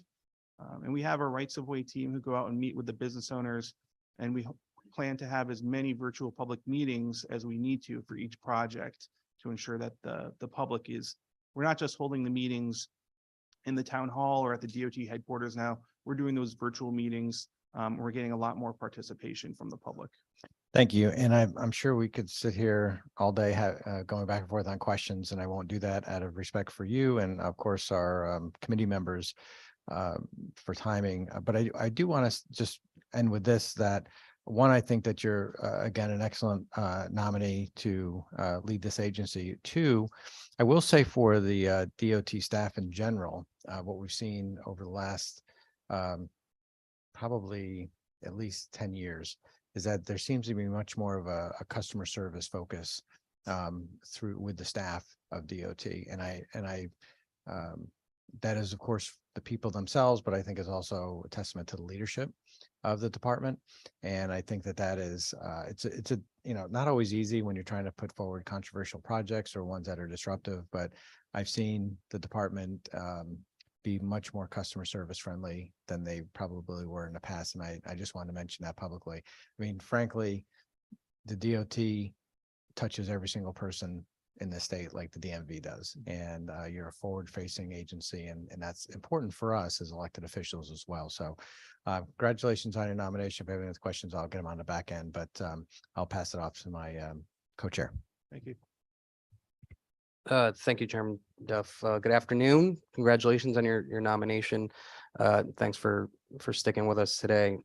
You mentioned safety several times in your comments, which I certainly appreciate. It's no secret that the issue of pedestrian and vehicular fatalities is something that's increased over the last several years, and it happened last week or a couple weeks ago that hit all of us personally. So I know in your comments you mentioned several ideas to mitigate the issues when it comes to fatalities and car crashes and things like that. Can you expand a little bit on those ideas and what you can expect? Sure. So there's this approach called a safe systems approach towards safety, and it's really about using all different aspects of the security blanket, if you will, where it's not just about enforcement, it's not just about education, it's not just about engineering, but it's trying to do all those things in tandem because we're all partners to try and improve safety. So on the engineering side, it's about analyzing each project. Can we build in some safety components? We're already ensuring that we've changed our policies and procedures to do some more safer pedestrian in crosswalks where it's called leading pedestrian interval. So if you're at a four-way intersection and you're a driver waiting to turn right, the pedestrian who's going to be crossing to your right-hand side is going to have a few seconds head start with the walk signal before your light turns green. And that's so the pedestrian is in the crosswalk. So you will actually see them when it's time for you to turn right at that intersection. Because too often what used to happen is the pedestrian would get the green signal and the driver would get the green signal, and the driver would turn right and hit the pedestrian. So those are some small things that are big for safety, not noticeable to the public, but those are policies and procedures we're changing With the support of the legislature, we've received funding for our community connectivity grant program, which is funding directly to municipalities for things like sidewalks, bike lanes, crosswalks to make more hardened investments. We something called a road diet, which everyone laughs at the term. But it's a fantastic thing where if the roadway is too wide, people are tend to drive faster because they don't feel like they need to slow down. So in New Haven recently on El Grasso Boulevard, we went in, we installed a road diet, put up some plastic delineators to shrink the road down to slow people down on that roadway because it was a raceway there. On the enforcement side, we work with law enforcement partners across the state. We provide funds for training, for DUI checkpoints, for speed enforcement, for seatbelt checkpoints, and they're going to be a continued valuable partner for us there. And then obviously the wrong way driving efforts that you all last session provided us with $20 million to do some countermeasures across the state, which is underway.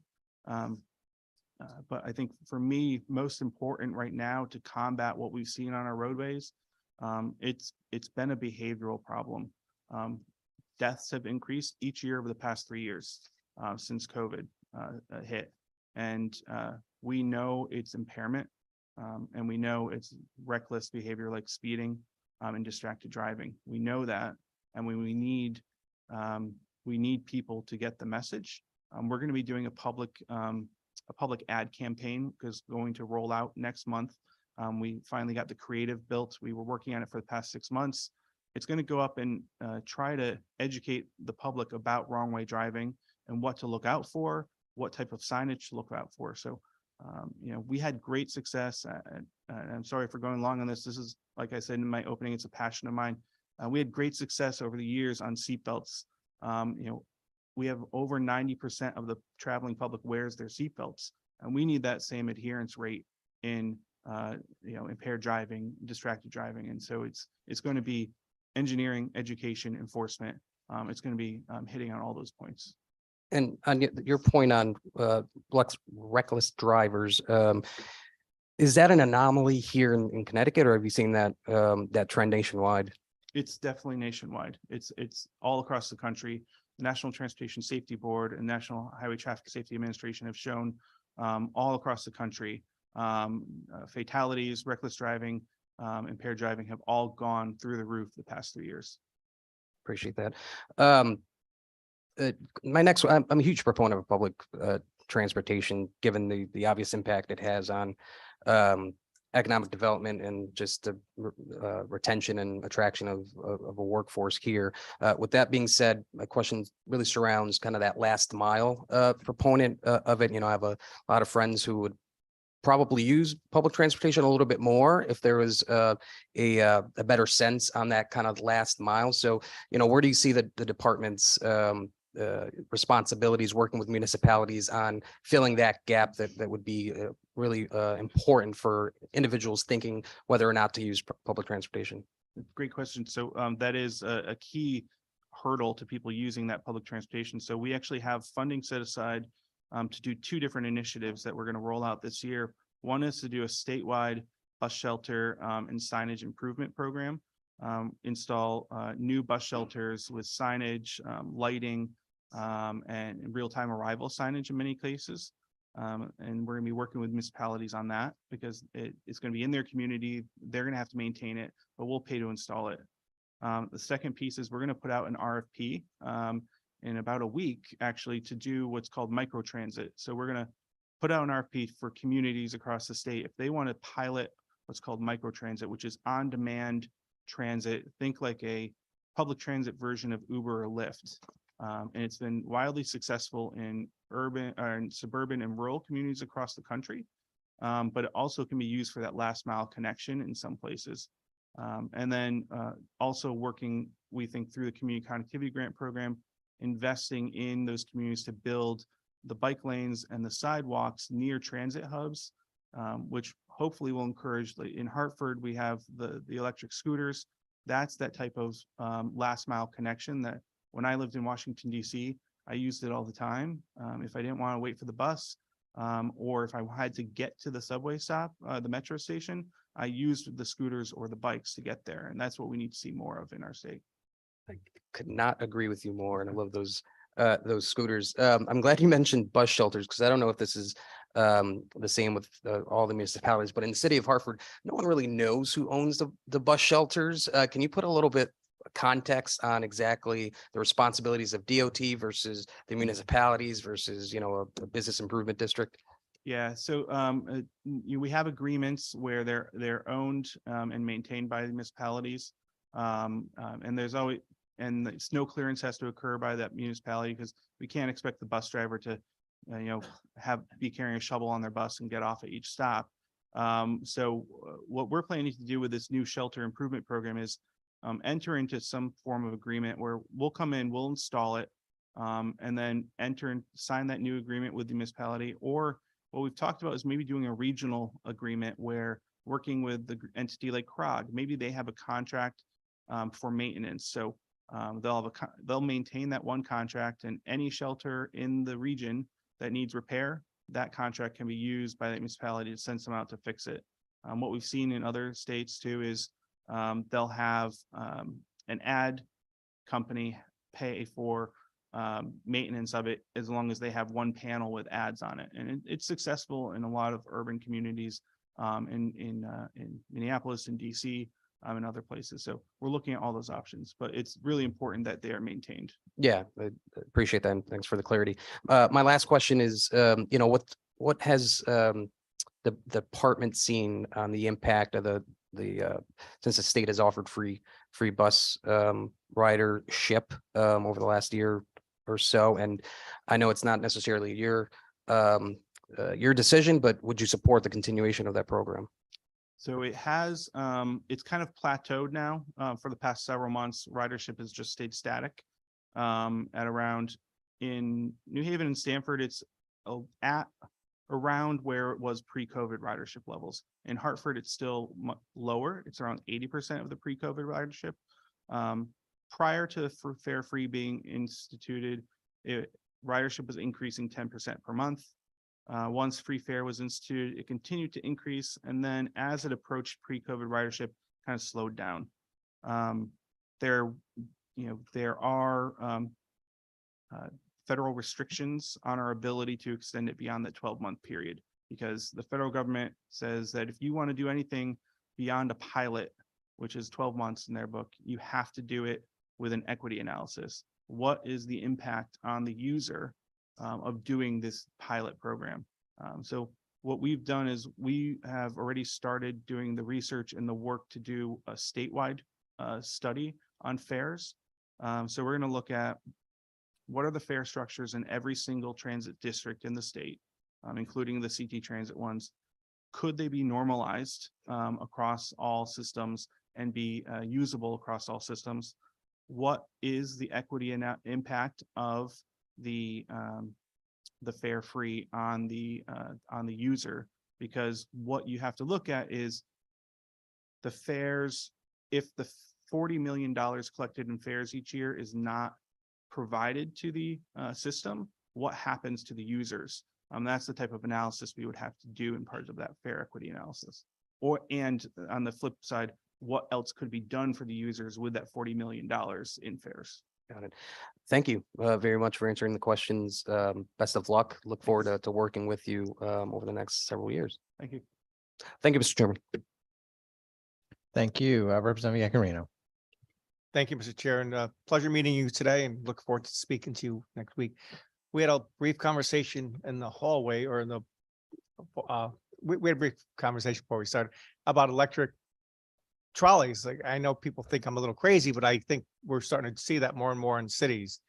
And I don't know what our infrastructure looks like, say for New Haven, Hartford, Stamford, or any larger area like Waterbury that wants to try to institute this. Is there anything you could shed light on?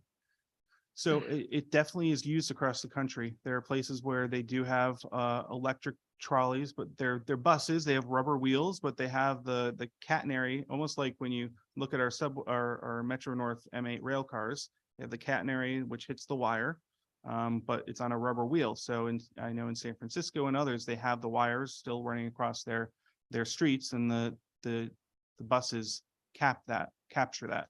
And it is something that's used. We definitely are interested in any way we can decarbonize our system. That is, if there's a way to put those wires up in those communities, it's definitely something we can look at. It would have to be in places with a little more density. Right. That, a suburban community probably can't run the wires across the entire community. No, but the cities. So with the federal transportation plan, will any dollars potentially allocated for potential? Obviously you have to have our RFP, but something that's Yeah. workable. There are, so every year they have a competitive grant program called low emission, no emission buses. So that is an opportunity that we can look at. The funding for that has been increased in the infrastructure bill. I personally think it makes so much more sense than I've been to some grand openings for the EV buses. They're great, but I think they're so expensive. And I think, putting that infrastructure in, those trolleys are fairly there's maintenance, but not a lot of maintenance. I think hopefully we see that down the road. Well, and Representative, on that point, to your concept, some companies are actually instituting both technologies in one, where they will, in certain dense areas, they'll actually have that catenary pole in the Right. wire, and they'll charge while they're on a layover in a certain area, so they don't have to carry as much battery pack on the bus. That makes sense.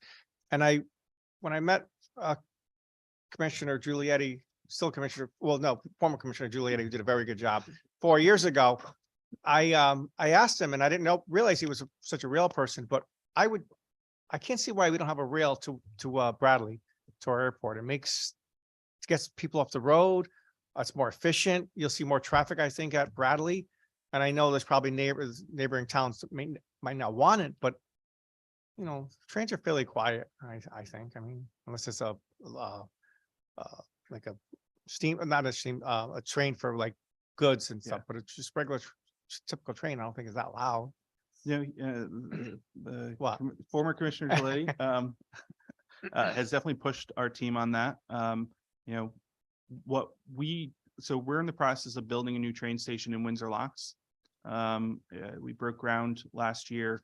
The plan for now is for every train that arrives at the Windsor Locks station, there'll be a bus waiting for the passengers to take them immediately over to Bradley. The DOT sits on the Airport Authority Board, and I know that's Right. been a discussion between Joe and the executive director at the airport. So that is definitely, that connection is critical to make it easier for people. We also have a bus that will go directly from Hartford Union Station to Bradley Airport. It's an express bus because we want to get people to and from there. But that's the Joe's passion. He taught one of his greatest successes was bringing the train to Miami Airport. So he reminds us of that all the time. He's right, though. I really believe that's the right way to go. A couple more questions with trains, and then I have another question. So I live in North Haven, Wallingford to West Haven, or New Haven, West Haven. I don't think there's a line from Wallingford to get to New York City. My friend takes the train every day from West Haven. Many times I'll bring her in the morning because of the parking, and which West Haven's pretty good about parking now. But there's no way, I don't believe, from Wallingford to and I think it would make sense down the road, but that's a personal thing. But I think for a lot of people it would make sense. You're right, absolutely. So there are a few trains a day. I think 2 trains a day, Amtrak trains that do stop in Wallingford, and Meriden, Hartford, that do go all the way through to Penn Station and south, actually to DC. We're looking to have some more Amtrak trains added to the schedule to do that, but we also are looking at through what's called the Penn Station Access Program, where they're going to increase the access of the Hellgate line, which Amtrak uses to go into Penn Station, and the locomotives we're going to procure some dual power locomotives. So our hope is to be able to potentially take some Hartford line trains all the way down into the city. Oh, I meant Metro North to Grand Central, but that's another question. So back to the road safety, I had put a proposal in this year for rumble strips on the off and on ramps. I think when you're going the middle of, if you're on any street, you hit the rumble strip, it sort of startles you. And I think there's a lot of different ideas, but I think it makes sense because it will startle you, like, what am I hitting? But it's not going to pop your tires. It's not dangerous, but it's very, I think, cost effective, and I think will save lives. And hopefully you'll look at that. Absolutely. And you know, you read our minds because one of the researchers at UConn has told us about a concept where they want to design and test a type of a rumble strip, which will be more effective, more noticeable if you're going the wrong way than if Right. you're going the correct way. So it's still in conceptual stage, but they definitely that is something we're researching, and we're gonna focus on researching that further and potentially deploying it. That's good. One last thing about the bike trails. I rode a bicycle forever. I haven't ridden one in a couple of years because people are just like, we all have seen it. I've never seen people drive so crazy. Yeah. Sometimes it takes me, I have a business on Route 5 in North Haven. Sometimes it takes me 10 minutes to go across the street, which is even with the light changing. Yeah. I've never seen anything like it. But hopefully we could have some more bike trails rather. And, you know, Absolutely. I think we're on the same page, but I wish you the best. And, I have a question for Senator Martin asked me to ask you 2 questions. Okay. If you don't mind. Yeah. He had to go to a screening meeting. About tolls, what your feelings in TCI? So tolls, that's not under consideration. I don't think that's gonna be under consideration in the future. TCI? TCI, that's not proceeding at this time. The legislature came forward last session with a really substantive Clean Air Act. Right. And there's federal investments. We received federal funding for electric vehicle charging stations for carbon reduction program. We have resources at our disposal to continue to fight climate change using those federal funds and what the General Assembly has done. Thank you. I do have one more. I just realized. So in the military, you have CBs. I was in the Navy, you have CBs, the engineers they build and fight, and the Army something similar. Would you ever try to recruit from the military for engineers? I know the military, the Army has a bridge going back to World War II where to construct bridges fairly quickly, and I think the state DOTs use some of them. Yeah. They'll continue No, maybe. I'm glad you brought that up. Our chief engineer is a colonel. He was in the Army and has that Army Corps of Engineer expertise. So when he goes and talks to the Corps, it's they're able to give the secret handshake. And actually, our bureau chief of highway operations is a retired CB. So Thank you. I appreciate everything and look forward to speaking to you next week. And we live near each other, so thank you, Mr. Chair. Thank you, Representative. Senator Looney, followed by Senator Summers. Thank you, Mr. Chairman. Good afternoon, Commissioner. Congratulations on your nomination. thank you, Senator. And speaking of living nearby, the Commissioner lives about 3 blocks from me at this point. Lives in New Haven now, although he grew up in a different part of the state. And first, I wanted to go back to your early comments about the need for staffing. I think that has become over the years a critical problem in the agency, going back to the Rowland administration. And I think there was in fact, former Commissioner Emil Frankel came to see me before he was leaving after his second stint. He had been DOT commissioner and then come back later on, I believe, under Governor Rowland. He came to see me as he was leaving, and he said, over the last decade or so, the department has been hollowed out from within. We have lost so many engineers, so many project managers that have not been replaced, that we are in some cases unable to perform our core duties. And I think that came to light when that debacle we had a few years ago in Waterbury, when there was an installation of a drainage system there. Found out it was improperly installed, had to be dug up again, was causing a lot of flooding, and reinstalled at great cost. And the investigation pointed out that not only was the installation contracted out, the supervision of the program was also contracted out. So it really pointed out how how little actual capacity for control of its own projects DOT had at the time. So I want to give you my commitment to make sure that whatever you request in additional personnel, and I know you can't snap your fingers to make it happen because you have to find people with the right professional background in the engineering. And I hope that you're camped out on UConn's doorstep and Central's doorstep and the private universities in Connecticut that are producing people with engineering degrees to build up by hiring as many as you can and then training them in-house for the more senior positions as they go along, because that I think is critical to our future. So it's going to take a while to recover from that. And I'm pleased to hear your commitment. I know Commissioner Gilletti felt the same way and was moving on that as well. I'm also pleased that you, as a transportation planner, you take a very broad view of the issue as well in terms of mass transit as well as on highway transit. I know Commissioner Gilletti with his background in rail the same way. Unfortunately, many previous transportation commissioners really should have been designated as highway commissioners because really their only focus was on the interstate highway system and didn't really pay much attention to anything else. And I know that's not the case with you. I know we talked about the need for close and comprehensive analysis and reevaluation of public bus service in the state, especially regarding the need for lower income working bus commuters who are increasingly working outside the cities where they live.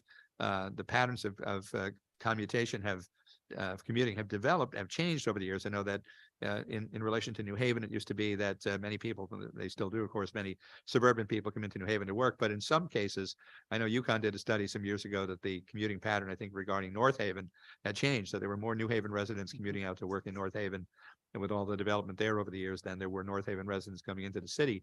And the problem was that the bus schedules didn't always reflect that. And you have people working late shifts, and then the people who were relying upon the buses are doing it not just out of choice, but out of necessity, because there are some census tracts in New Haven and Hartford, Bridgeport, Waterbury, New Britain, where more than half the people do not own cars. So if they're going to get to work, they're going to have to take a bus, especially if the job is outside the city where they live. So I know that you're paying attention to that and sensitive to that. And I remember over the years in some prior DOT administrations weren't quite so enlightened. 10 or 15 years ago, I remember trying to make the case for changing the bus patterns, and the answer was, well, we have to see the ridership increase before we increase the service. And so this is a chicken and egg problem. You've got to increase the service and make it convenient, and then the ridership will come. Like if you build it, they will come. There is a need there. You can't expect people to use the service before it's conveniently provided. So I know that you have that interest. The other, I'd like to maybe comment on that a little bit, but the other thing I'd just like you to comment about again is cooperation between the DOT and municipalities. I know that many municipalities are reconfiguring their streets to install bicycle lanes. They're also looking to install various traffic calming devices. For instance, in Woodward Avenue, near where we live, there was a couple of large rotaries installed over there several years ago, because there were a number of high-speed crashes there because people had a kind of a straight run with no traffic lights for a fairly long, and it became kind of a drag racing area for a while with a number of fatalities, and that slowed down because of that. Also, I know the cities are identifying a number of areas where speed bumps need to be installed. And I know there had been a policy for the department not to allow for speed bumps on state roads that went through municipalities, but I'm pleased to see that policy has been changed. At least in New Haven, we now have the key one that you and I were at the dedication of that right in front of Nathan Hale School on Townsend Avenue in New Haven. And I know there are other cities, I know especially Hartford and as well as Bridgeport and others that have an interest in, have identified locations that are on state roads that present particular problems, and they would like to have traffic calming and slowing devices there. So just like to hear your views on expanding that level of cooperation with municipalities as well. Yeah, absolutely. Thank you, Senator. So on the bus service side, that's definitely an area that we've been focused on for the past few years. With the support of the legislature, we received funding a couple of years ago or last year to increase hours of operation of the New Haven bus system, because we had heard repeatedly from the users of the system that they could not get home from work, or they couldn't get to work if they're doing the late shift. So now we've expanded those hours of operation. It's been wildly successful, and it's allowing them to keep money in their pocket, not have to take a taxi or an Uber home after their shift. It's also providing an opportunity to take the bus home after going to the bar, which is critically important. And you're right. I've seen the buses leaving New Haven, going up to North Haven to the Amazon facility, and they are packed. During the peak of COVID, when I was coming up to work, and we were still in kind of a lockdown phase, those individuals were still on those buses, packed, going to the Amazon facility. So that's the type of comprehensive service analysis that we are aiming to do for all of our major systems to see how we can reconfigure it to serve where the jobs have moved, what the travel patterns are now. We've done that in New Haven. We're looking forward to deploying that through the Move New Haven project, which will be a bus rapid transit on-road system, and some reconfiguration of the routes to reflect current utilization and where people have moved, where they're working. In terms of relationships with municipalities, it definitely has been a change over the past few years. We are looking forward to working, having the municipalities tell us what they are looking for, what the problem is. And then we can work collaboratively to find that solution. In Townsend, the raised crosswalk, the first one in the state, our team hadn't deployed one on a state roadway. The City of New Haven engineers and Public Works Department showed us, okay, this is how it works. This is how you can plow over it. We went and actually saw a few in operation in other parts of the state to ensure that our maintenance crews understand and are able to, perform their operations. And so, as other communities come to us, we actually have some funding set aside to conduct what's called a road safety audit. So if there's a safety condition that a community wants looked at, we're able to deploy our teams to go out with the municipality jointly and conduct a road safety audit and say, okay, what's the problem here? What are some potential solutions? And then how can we fund those solutions moving forward? Great. Well, thank you. I think that's critically important because, again, as we've seen since the pandemic, it seems that many people have forgotten whatever they learned in driver's ed, and there's more speeding, there's more accidents, there's more inattention, and a symptom of that, of course, is the spike in the wrong way crashes and all of that. But it just seems to be that there's a sort of enhanced risk taking or carelessness or whatever that now, as policymakers, we all have to counter. So again, thanks so much, and I'm very excited about the possibilities that you'll bring to the department in your tenure. So congratulations. Thank you, Senator. Thank you, Senator. Senator Summers, followed by Representative Fresco. Good afternoon. How are you? I'm fine, Senator. Thank you. Yes, thanks for being here.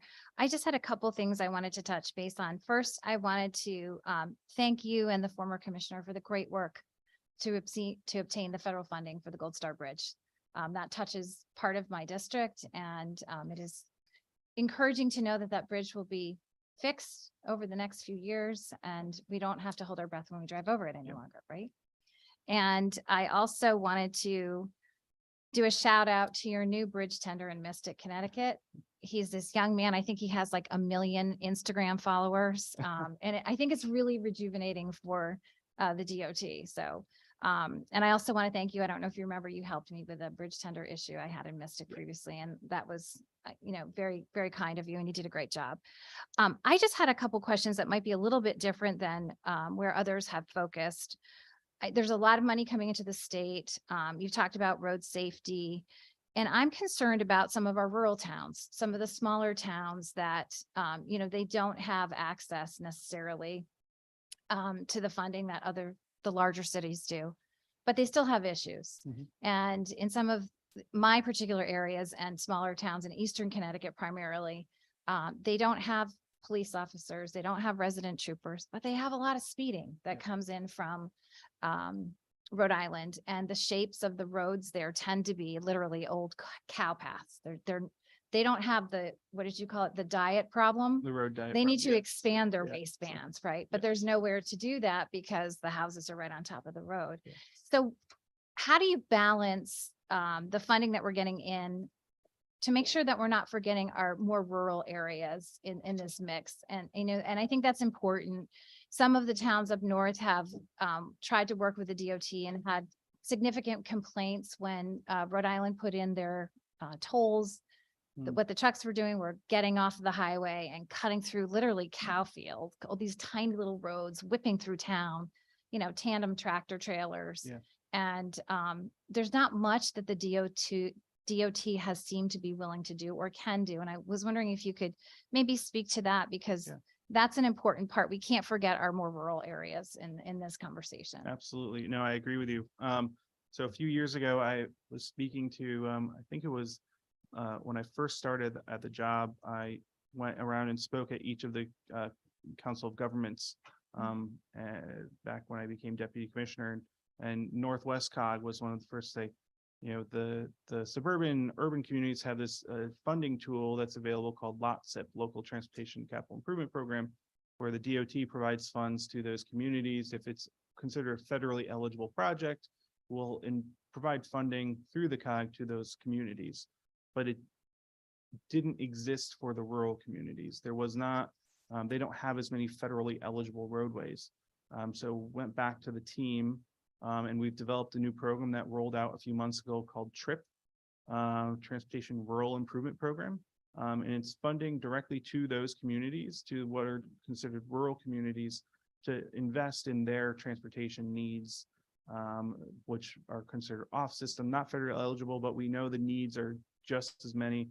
In many cases, in those communities, the first select person is serving as the constable, the local traffic authority, and often staffing the town hall much of the day, and then maybe trying to also serve as the town engineer at times. So we want to continue to grow our relationship with municipalities. As I mentioned earlier, I think it was before you came, maybe you were here, but we built a new municipal relations team directly to work with those communities. So we want to hear from them what their needs are. We'll send out teams to look at those problems, see where we could fit those investments into the program. We also have some resources that they may not know about. So there's some educational work we can do where we're funding a program at UConn called the T2 Center. And what they do is they provide direct resources to communities often who don't have the robust city engineering staff. They provide free what are called speed feedback indicator signs. So the flashing one that tells you your speed is this. So they will actually provide free signs like that to communities that have a speeding problem, because those are proven to cause people to slow down. It's just it's proven through federal investigations that human beings instinctively react and slow down at those in the most part. So those are the types of resources they can provide. And then we also have our road safety audits where we can come out and walk the area with the first select person and say, what's the problem here? Do we need to clear the sight line because the trees have overgrown, to make it a little bit easier for the drivers to see what's coming at them? Those types of fixes. Okay, thank you for that. We can talk more Yeah. offline of that, but another question I had is, and this came out of a situation that we had with a very large supplier for Connecticut was inadvertently classified at a certain level where they weren't going to be able to bid on a contract. And luckily, you all reacted and fixed it, and they were ultimately awarded the contract, which if you looked at it, the next bid was about $3 million higher than what they had bid. How do we, if they hadn't reached out, I'm not sure if they would have been able to get that changed. How do we make sure that the businesses or our Connecticut suppliers that are our job producers are made sure that something like that, or they're included if they have an issue, that they have a way to resolve it without having to involve a legislator?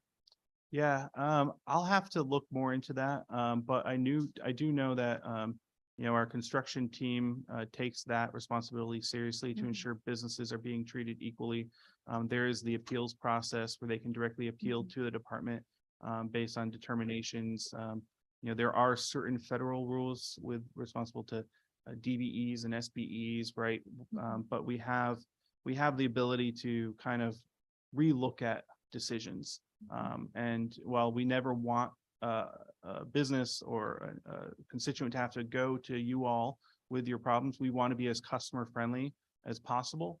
I admit sometimes that falls through the cracks, but I'll look more into that situation and see what we could have done You differently. guys did a great job. I'm just saying, like, for other businesses to make sure that doesn't happen. Yeah, and maybe what we need to do is do some more direct business outreach. I know Don Schubert from the construction industry works closely with us, but the suppliers, doing more presence to educate suppliers on here's how to get in touch with us. Here's how to appeal this issue. So it might be more job fairs, supplier fairs, and more face-to-face introductions. Okay, and then one of my last questions is really, there are times when DOT seems very strict in their interpretation of regulations. that may be really outdated or don't make sense. And I was just curious as to how often do you look at some of these regulations that you may have on the books, banners over local roads, those types of things, that they might consider a billboard, not a banner. I think, you know, to have those updated regularly or to look at them, that would save a lot of grief in a lot of towns. And that probably all goes back to your municipal focus that you're going to have now. Yeah. But towns become very frustrated with, you know, getting told, I'm sorry, that's in our regulation, when one person interprets it one way and a different employee interprets it another way. So I didn't know if you have a regular review process of some of your older regs, and how does that work? We do. So right now we're reviewing, in the process of looking at the signage program. But some of them are federal. There's this, you've probably heard us call it the MUTCD, the Manual of Uniform Traffic Control Devices, which dictates exactly what can be placed where within the right of way in the viewpoint of the drivers. And that has not been updated in a very long time. The Federal Highway Administration is working on it. It's been a multi-year process. Everyone across the country is waiting for them to come out with the new version of the MUTCD because it is very outdated. But those are the types of things where, you know, there may be a lot of other regulations that, you know, need to be updated, like you've said. And we have a new leadership in what's called the Office of the State Traffic Administration. He's new to that job the past 2 years, and he's been doing that type of deep dive, going in. He's identified statutory and regulatory changes that he wants to make. We'll be going to regs review on some of those changes in the future. Same with our taxi and regulatory team. They've come to us they went back and looked at some regs that hadn't been touched since the 20s and 30s and 40s. And they're like, okay, it's time to change these. So those are the types of things that the past few years we've dedicated, okay, what needs to be updated? We can't say, but that's the way we've always done it, because that doesn't work. Well, I thank you for those answers. And lastly, I just wanted to say, in certain more rural towns where there's been difficulty, your local staff in that district has been very good. They've come out, they've tried to address problems or issues and try to make people understand that, you know, that's a civil thing, because that's actually your property versus somebody else. So I want to thank you for that.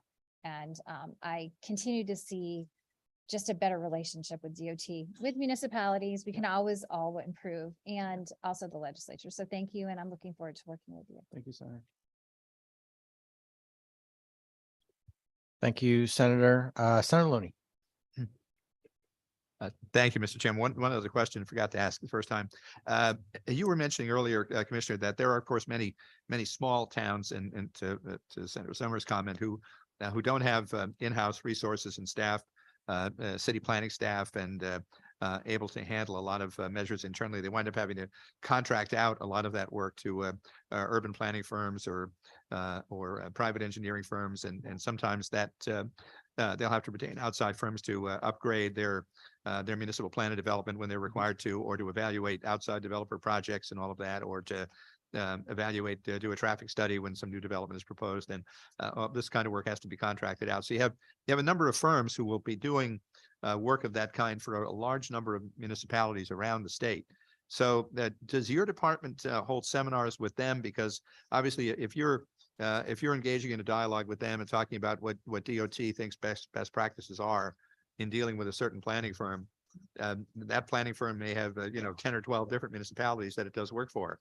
So you are in effect, kind of communicating with a dozen municipalities at once by engaging with the planning firm that is going to be doing the work for those municipalities, because they're not going to be doing it with their own staff. So I just wanted to hear a little about that, because it's very different dealing with those towns than it is dealing with the larger cities who have their own in-house professionals. Absolutely. No, it's a great point. I know prior to COVID, our department used to host a broad stakeholder partnership meeting on safety, the strategic highway safety plan, it's called.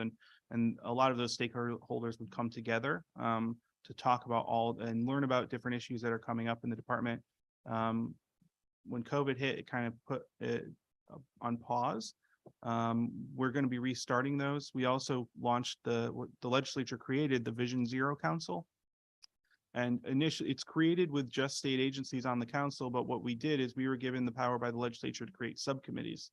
So what my council members and I did is we created those subcommittees and invited the public and professional engineers, stakeholders, safety advocates to serve on those committees. So we have every single consulting firm on those subcommittees, meeting regularly, advising up, and then we advise down. But we also realize we need to do a better job. And one of the things in the Vision Zero Council recommended is better education and re-education and retraining of people who may not know what statutory changes have been made, and what should be incorporated, what the department's policies are. So that's definitely something we're going to look at, and hosting a summit focused on safety changes and the new direction. Thank you so much. Thanks again. Thank you, Senator. One other quick question for you, Commissioner, is the relationship, and I apologize, it's been asked before, but the relationship between where local roads and state roads intersect. And I guess in some ways, some of the local projects versus, state projects, there's hybrid, I get, of that.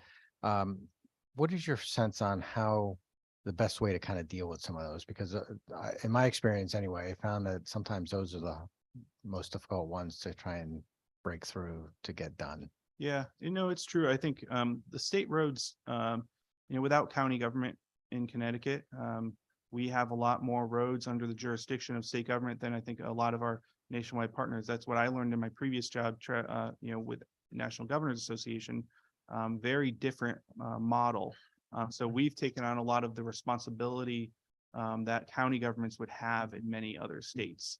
And those state roads also serve a different purpose. They're generally higher volume, oftentimes passing, they were created to get to or from certain core areas. They're called arterials. But the legislature recently in the past session passed a law allowing municipalities to, for the first time ever, set their own speed limits. It used to be State Traffic Commissioner OSTA was the one that did all speed limits across the entire state. So now municipalities can affirmatively, by an act of local government, take on that burden and responsibility. We also, we've had one community do that so far, I believe in southeastern Connecticut. But we also have like a lot of the development that will occur in some communities is on those larger roads. And if you have a larger development, it's going to go through the OSTA process, where if you have a certain number of parking spots or a certain square footage, it's called a major traffic generator, and it's heightened review because any change there is going to impact the traffic flow through the area. And what we don't want to do is have something be done there on that state roadway where which then makes it negative for travel, and then disperses the traffic onto the local roads, which then become overwhelmed with the travel that's diverted onto those local roads. So that's always that balance. Is the municipalities tell us we don't want you to do this, which will divert the traffic onto local roads. But then we know that it's working with state government. We're trying to make it better. We've digitized everything in OSTA. It's 2023. I recognize that, but we're a little bit behind the private sector, but everything is digitized now, and we're going to continue to make changes to make it easier to work with the state DOT. Great, thank you. And the last thing I'll just mention, and this is not a question, it's more of a statement, is that I think it's important, as we've had the housing commissioner here, we'll have DECD here as well soon. And we talked about housing being an issue that is across many state agencies. To look at obviously we're all talking about transit-oriented development, and there are train stations in our districts that have huge parking lots, or even the commuter parking lots as well, the ride and share, whatever it is. And so we need to start thinking about a higher and best use for those as we try and build our population and ensure that we have employees for the employers and for the businesses that are coming into the state of Connecticut. Because right now we're failing at that, and we don't. We have a shortage of affordable housing and housing in general. So, anyway, it's not a question, it's just a comment to you and on the record. Representative Gresco has a question.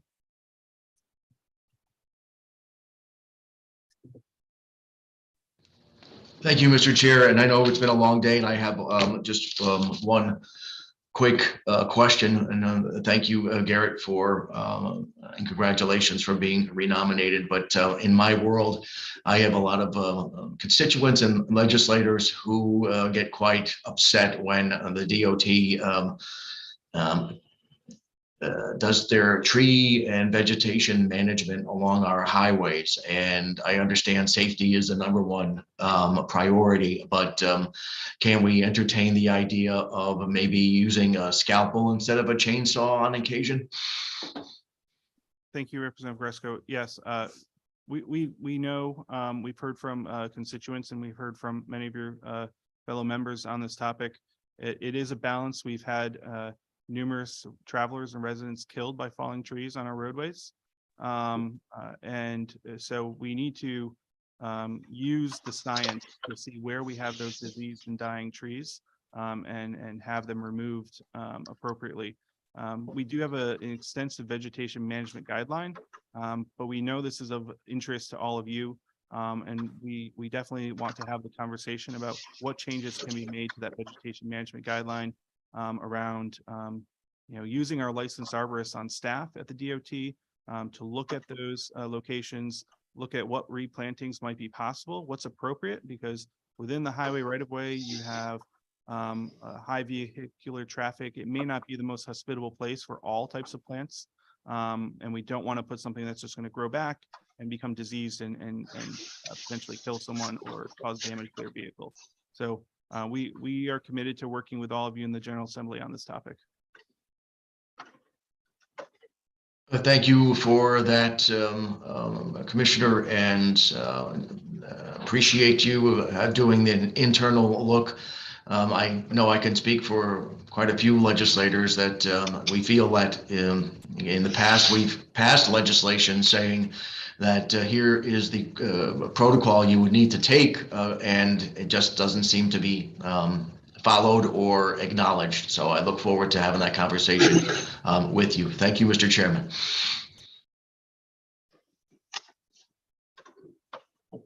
Thank you, Representative.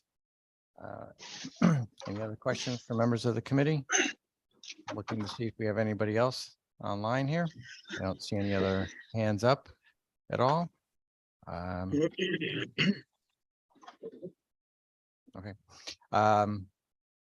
All right. So the one question, is there anything in your past you believe might prove to be embarrassing to this committee, to the governor of the state of Connecticut? No, sir. Okay.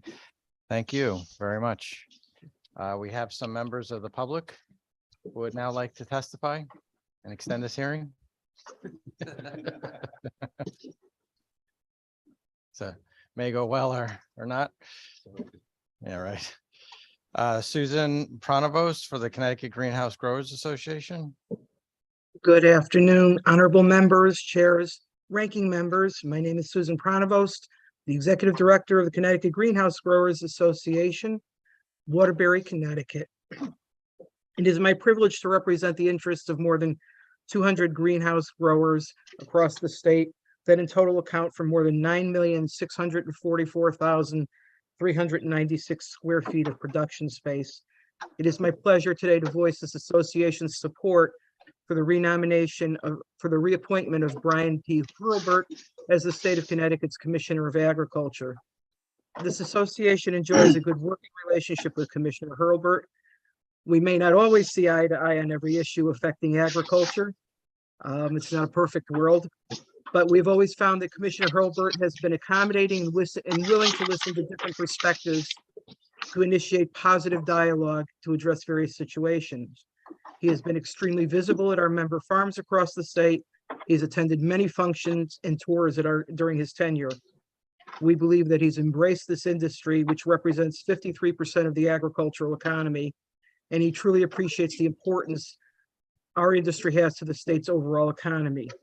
Commissioner Hurlbert has spearheaded several new venues to assist our state's farmers, which have addressed areas within our agricultural system requiring capacity growth through targeted grant programs, technical assistance and training workshops, and new committees to increase diversity and inclusivity within agriculture. We believe the state of Connecticut is well served by Commissioner Hurlbert, and we beg this committee's indulgence to approve his appointment. Thank you.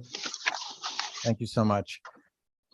Next is, we'll stay online. Michael Roble, the Connecticut Greenhouse Growers Association. Thank you very much. And just to reiterate what Sue has already gone over, my name is Mike Roble, and I reside in Wolcott, Connecticut. I'm the president of the Connecticut Greenhouse Growers Association. I'd also like to offer just a brief comment in support of Brian Herbert and his nomination for Commissioner of the Department of Agriculture. Our organization and members frequently have a number of issues before the department, and we're reliant on them in many respects and need an open line of communication. Brian has really always been there for us as commissioner, and he's the kind of guy that has boots on the ground and really engages our membership. We recently had a meeting on January 4th, the same day as the session started, which, he came to our meeting, spoke to our membership, despite the fact that how busy his schedule was, and really updated us on his work and his progress, which our membership really appreciates. Does he always agree with us with the requests that we have? No. But he makes decisions. He's transparent about it and outlines his reasons for doing so when he's opposed to our discussion. I'd also like to say his department staff, I was listening in, and I understand it's a young staff, but they've always been responsive. The people we deal with are always very knowledgeable, very professional and fair, and good to work with. That is a credit to Brian, I think, in his leadership. We look forward to a continuing growing of our greenhouse sector in Connecticut. We're using climate smart technologies to grow our products that we sell all over the Northeast. And we are net exporters for Connecticut.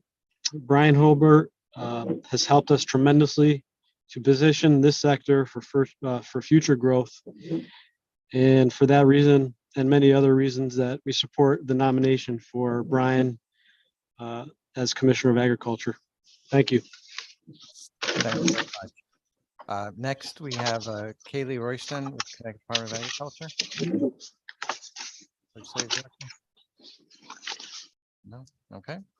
Next, Don Schubert, who's probably been here since 8 o'clock this morning because he's always early.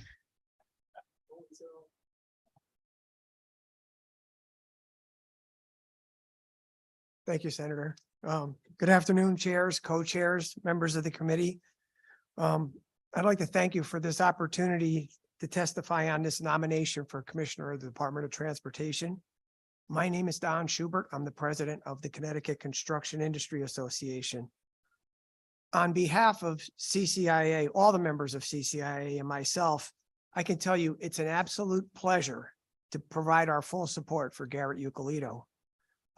I've worked with Garrett on transportation issues since Congress debated MAP 21, the Surface Transportation Reauthorization, in 2012. And I can tell you that Mr. Ucalito was a very quick study when it came to transportation. Taking over transportation policy in Senator Lieberman's office at that time was no easy task. The senator was always involved with donor-donee issues and very complex funding formulas at the time that were really big priorities for Connecticut. And with the senator's service on the EMPW committee, it was well known that if you're going to engage in transportation policy in that office, that you had to be a special talent and you had to be a very hard worker. I could tell you that Garrett was up to the task, and he has worked earnestly on transportation matters ever since. He's one of the most experienced and knowledgeable transportation leaders that I know.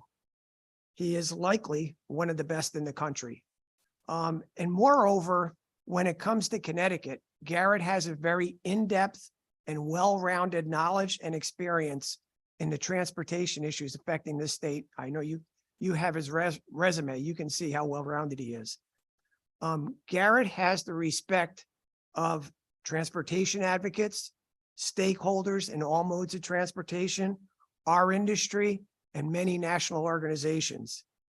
He has the knowledge, the talent, the experience, and the work ethic to be an exemplary commissioner of the Department of Transportation. Garrett's maturity, temperament, and judgment set him apart from his peers.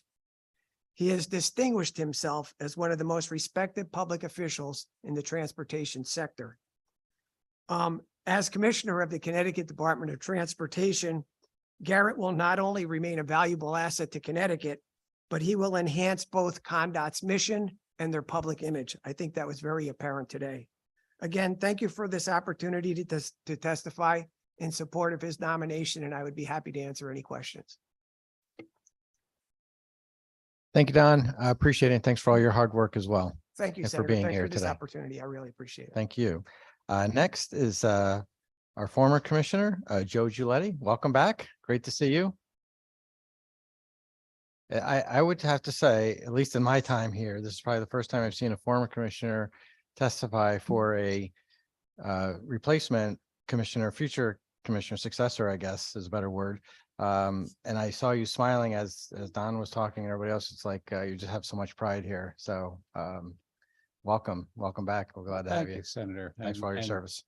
Yeah, I think this is my 6th day of retirement. Okay, so so let me start with what I need to read here. So good morning to Senators Duff, Representative Concepcion, Senator Looney, Representative Yacarino, Representative Godfrey. Okay, and to all the members of the Executive and Legislative Nominating Committee, I'm Joe Giuletti, the former Commissioner of the Connecticut Department of Transportation. It is an honor to come here and be able to talk about Garrett. And it's also an honor to be able to be back in front of you because the legislature has been extremely good to the DOT, and the DOT has worked very, very hard on your behalf. And even now, though I am now retired, there is no place I'd rather be than here before you today to offer my heartfelt and full endorsement of Garrett Yucalito as the next CTDOT Commissioner. Being Transportation Commissioner for the past 4 years was the honor of a lifetime, and stepping aside was an easier decision knowing that Garrett is here to lead this agency during the most exciting time in transportation, not only in Connecticut, but across the country. I first met Garrett after Governor Lamont appointed me commissioner, and I was in Washington, D.C. with Pam Sakato. Garrett was at the National Governors Association then, and we started talking about the future of transportation in Connecticut. I left impressed and had to find a way to get him back to this state, knowing that there were several other departments that were also trying to bring Garrett back. Shortly after that meeting, I hired Garrett to be my deputy, where he oversaw the critical DOT areas of public transportation, finance, and public policy, and in fact has had to lead the public transportation side as we lost so many critical people on that area. He was an incredible asset to the DOT and to me, given his familiarity working with DC, state agencies, and Connecticut. And even though I have worked in the transportation industry for 50 years, Garrett taught me that there was more to learn daily, and he was a good teacher for me as well. He's brilliant, and the safety of Connecticut's residents are at the center of every decision that he makes. He is incredibly hardworking. He knows the ins and outs of all areas of the DOT, and he also knows other state agencies, DC, and you, the legislature. These areas are assets that we need to be sure that Connecticut is in the best place to go after discretionary grants and funding that's coming out of the federal infrastructure law. And I'm confident that I am leaving the DOT in great hands. Garrett is the right person to lead this 3,000 plus employee agency and the DOT into the next chapter. No one is more passionate and committed to transportation, equity, and inclusion and roadway safety than Garrett. So I am pleased to offer these remarks and to encourage you to support his nomination as the next transportation commissioner. And I'm sorry there weren't more commissioners coming forward to go and talk about the next person coming in, but it is really, really a wonderful thing that I get to do here right now. And you left me out there sitting long enough to work on my notes. I'm starting to wonder it was so long that you might actually oppose him instead of. Anyway, you're a good man, Joe Giletti. Thank you for being here and thanks for your good words on Commissioner Euclid. It's great to have you here. Thank you. Thank you very much. Bye now. Okay, everybody, I think that's it for our public comments. I don't see anybody else who'd like to make any public comments. No, okay. With that, I'll declare the public hearing closed. And we will start the committee meeting. Thank you. Call this committee meeting of the Executive and Legislative Nominations Committee to order.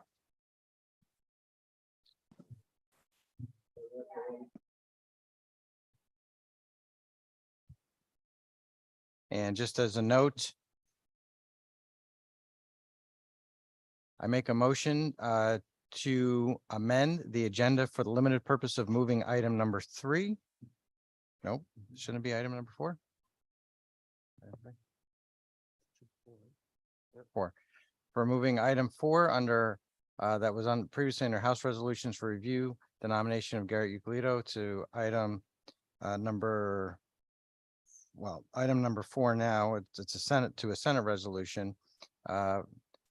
Moving that from a House resolution to a Senate resolution. Is that correct, Madam Clerk? Okay. Is there a second? Second. Okay, it's been made and seconded. Any discussion? Seeing none, all those in favor, please say aye. Aye. Opposed? Ayes have it. All right, thank you. Mr. Chair, any other comments? Nope. Okay, thank you. Our rankings, no. All right, resolutions for review on item number 3, House resolutions for review. Number 1, Brian P. Hurlbert of Tolland to be reappointed as Commissioner of the Department of Agriculture. Is there a motion? So move. It's been moved by Representative Godfrey, second by Representative Yakarino. Any discussion? I don't see any hands up at all. Screens. All right. Only House members can vote. So Madam Clerk, please call the roll for House members, please. Representative Concepcion, Yes. Representative Godfrey. Yes. Representative Yakarino. Representative Arnone. Representative D'Agostino. Representative Gresco. Representative Gresco votes yes. Representative Nuccio. Representative Nuccio votes yes. Representative Perillo. Representative Quinn. Representative Quinn votes yes. Representative Rutigliano. Rep. Rutigliano votes yes. Thank you. That's your roll. Thank you, Madam Clerk. We'll be keeping the votes open until 4 o'clock this afternoon. Next is item number 2 is House resolution for review. Celia Mosquera Bruno of Milford to be reappointed as Commissioner of Housing. Is there a motion? So move. It's been moved by Representative Yakarino, second by Representative Godfrey. Any discussion?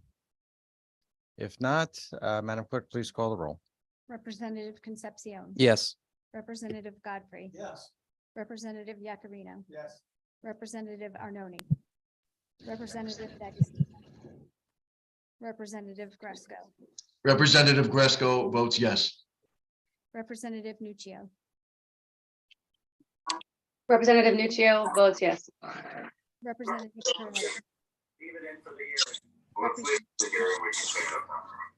Representative Quinn votes yes. Representative Rutigliano. Say that again. Representative Rutigliano. Rep. Rutigliano votes yes. Thank you. That's your roll. Thank you, Madam Clerk. Next is Senate resolutions for review. Number 3, Elizabeth By of West Hartford to be reappointed as Commissioner of Early Childhood. Only senators can vote on these. Move adoption, Mr. Chairman. Thank you for that, Senator Looney. I will second it, the motion. There seem to be, well, I don't know if there's any other senators here, but Madam Clerk, please call the roll. Senator Duff. Yes. Senator Looney. Yes. Senator Kelly. Senator Kelly votes yes. Senator Fonfara. Senator Hartley. Senator Kushner. Senator Martin.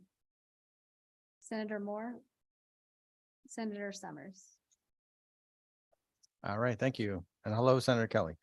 Item number four is Garrett Euclid of New Haven to be appointed as Commissioner of Transportation. Is there a motion? So moved. So moved by Senator Looney. Is there a second? I'll second it, I guess. Oh, Senator Kelly, you want to second it? Yes. Okay, Senator Kelly makes a second. Any discussion? If not, Madam Clerk, please. Yes. Senator Looney, Yes. Senator Kelly, Senator Kelly votes yes. Senator Fonfara, Senator Hartley, Senator Kushner, Senator Martin, Senator Moore, Senator Summers. Thank you, Madam Clerk. And we will hold the vote open again until 4 o'clock on all four items. And we do not have a meeting next Tuesday, but we do expect to have a meeting next Thursday. Looks to be at 10 o'clock a.m. as well. So with that, we will recess till 4 o'clock. Thank you. Thank you so much, everybody. Thank you. Yeah, that was long.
Wendy, it's Jason. If you're available, I'm available to cast my votes.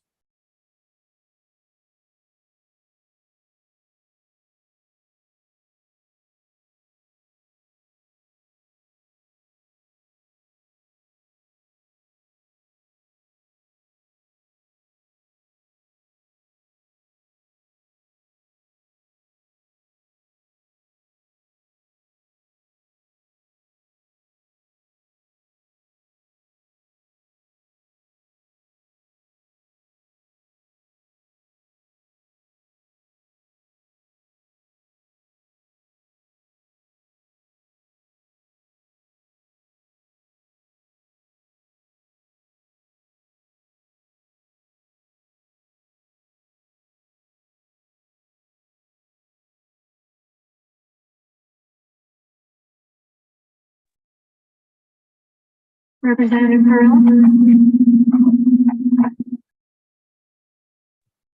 Wendy, how are you?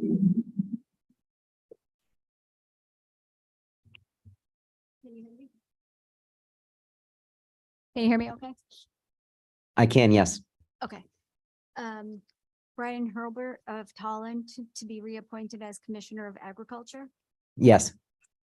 and Celia Mascaro Bruno of Milford to be reappointed as Commissioner of Housing. Yes. And that's it. Thank you very much. Thank you. All right, take care.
Hi, Representative. You're muted now. How you doing, Wendy? Hello. What do you got for me? Say some- Oh, no, I can't hear you. Hold on. Doesn't show you're muted.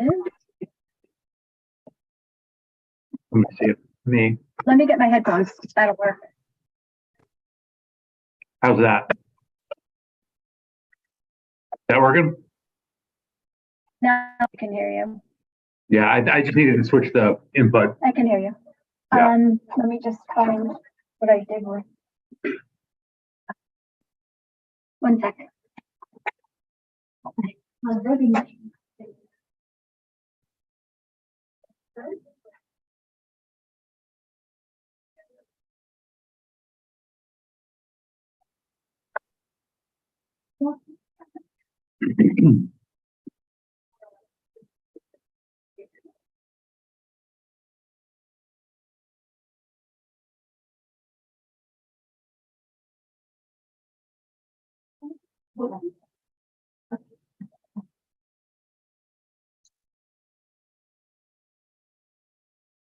Kelly Sheets help when recording votes.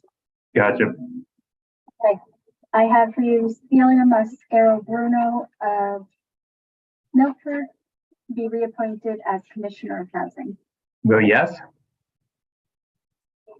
And Brian P. Hurlbert of Tolland to be reappointed as Commissioner of Agriculture. Well, yes.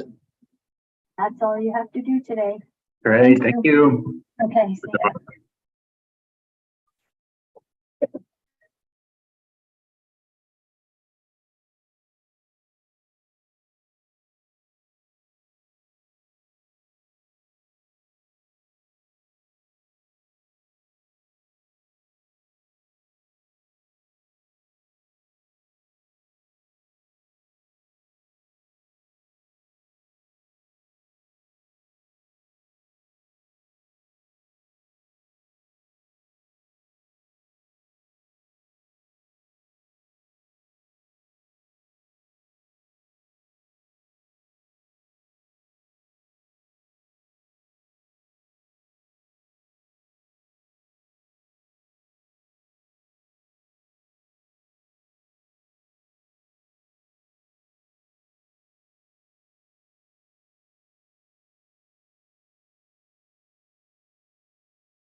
Hi, Senator.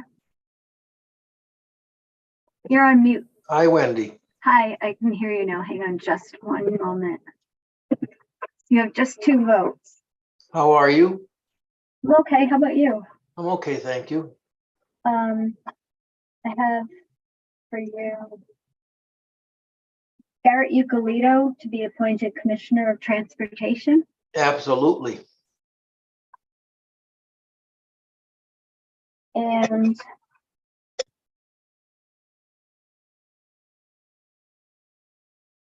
I of West Hartford to be reappointed as Commissioner of Early Childhood. Absolutely. All right, you're done for the day. What's next? Is that for Um, Exec Noms? Just so I'm prepared. The 26th, the 31st, and the 2nd. Okay. Thanks so Yeah. much. You're welcome. Take care. Take care. Bye. Bye.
Hi, Senator Moore. Wendy just went to the bathroom real quick, so she'll be back in a minute. Has she been trying to call me? She may have been, yes. Okay, I was in a meeting and I'm so sorry. I left my phone. Of course. She should be back soon. Okay.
Hey, Senator, sorry to keep you waiting. It's fine. How are you, Wendy? I'm well, thank you. How about you? Good. I had ran up to get Julie's vote in her hearing. Did you call me? No, I didn't, but I was going to if it got too close. Somebody called me and it was a number I didn't know, and I was in a meeting, so I didn't know if it was you or not. I have for you Steph 5 West Hartford to be reappointed as Commissioner of Early Childhood. Very good. Yes. And Garrett Eucalito to be appointed as Commissioner of Transportation. Yes. That's it. Short day. Thank you.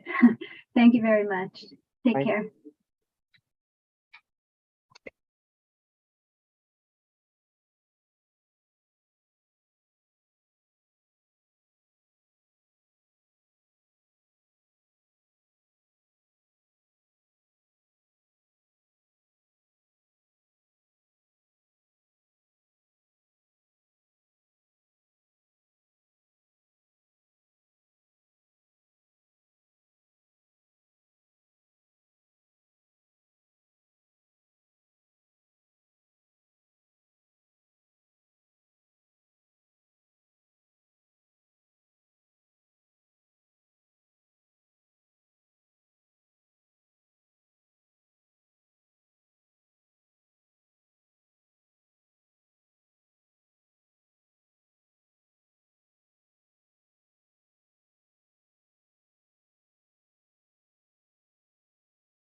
Hi, Senator.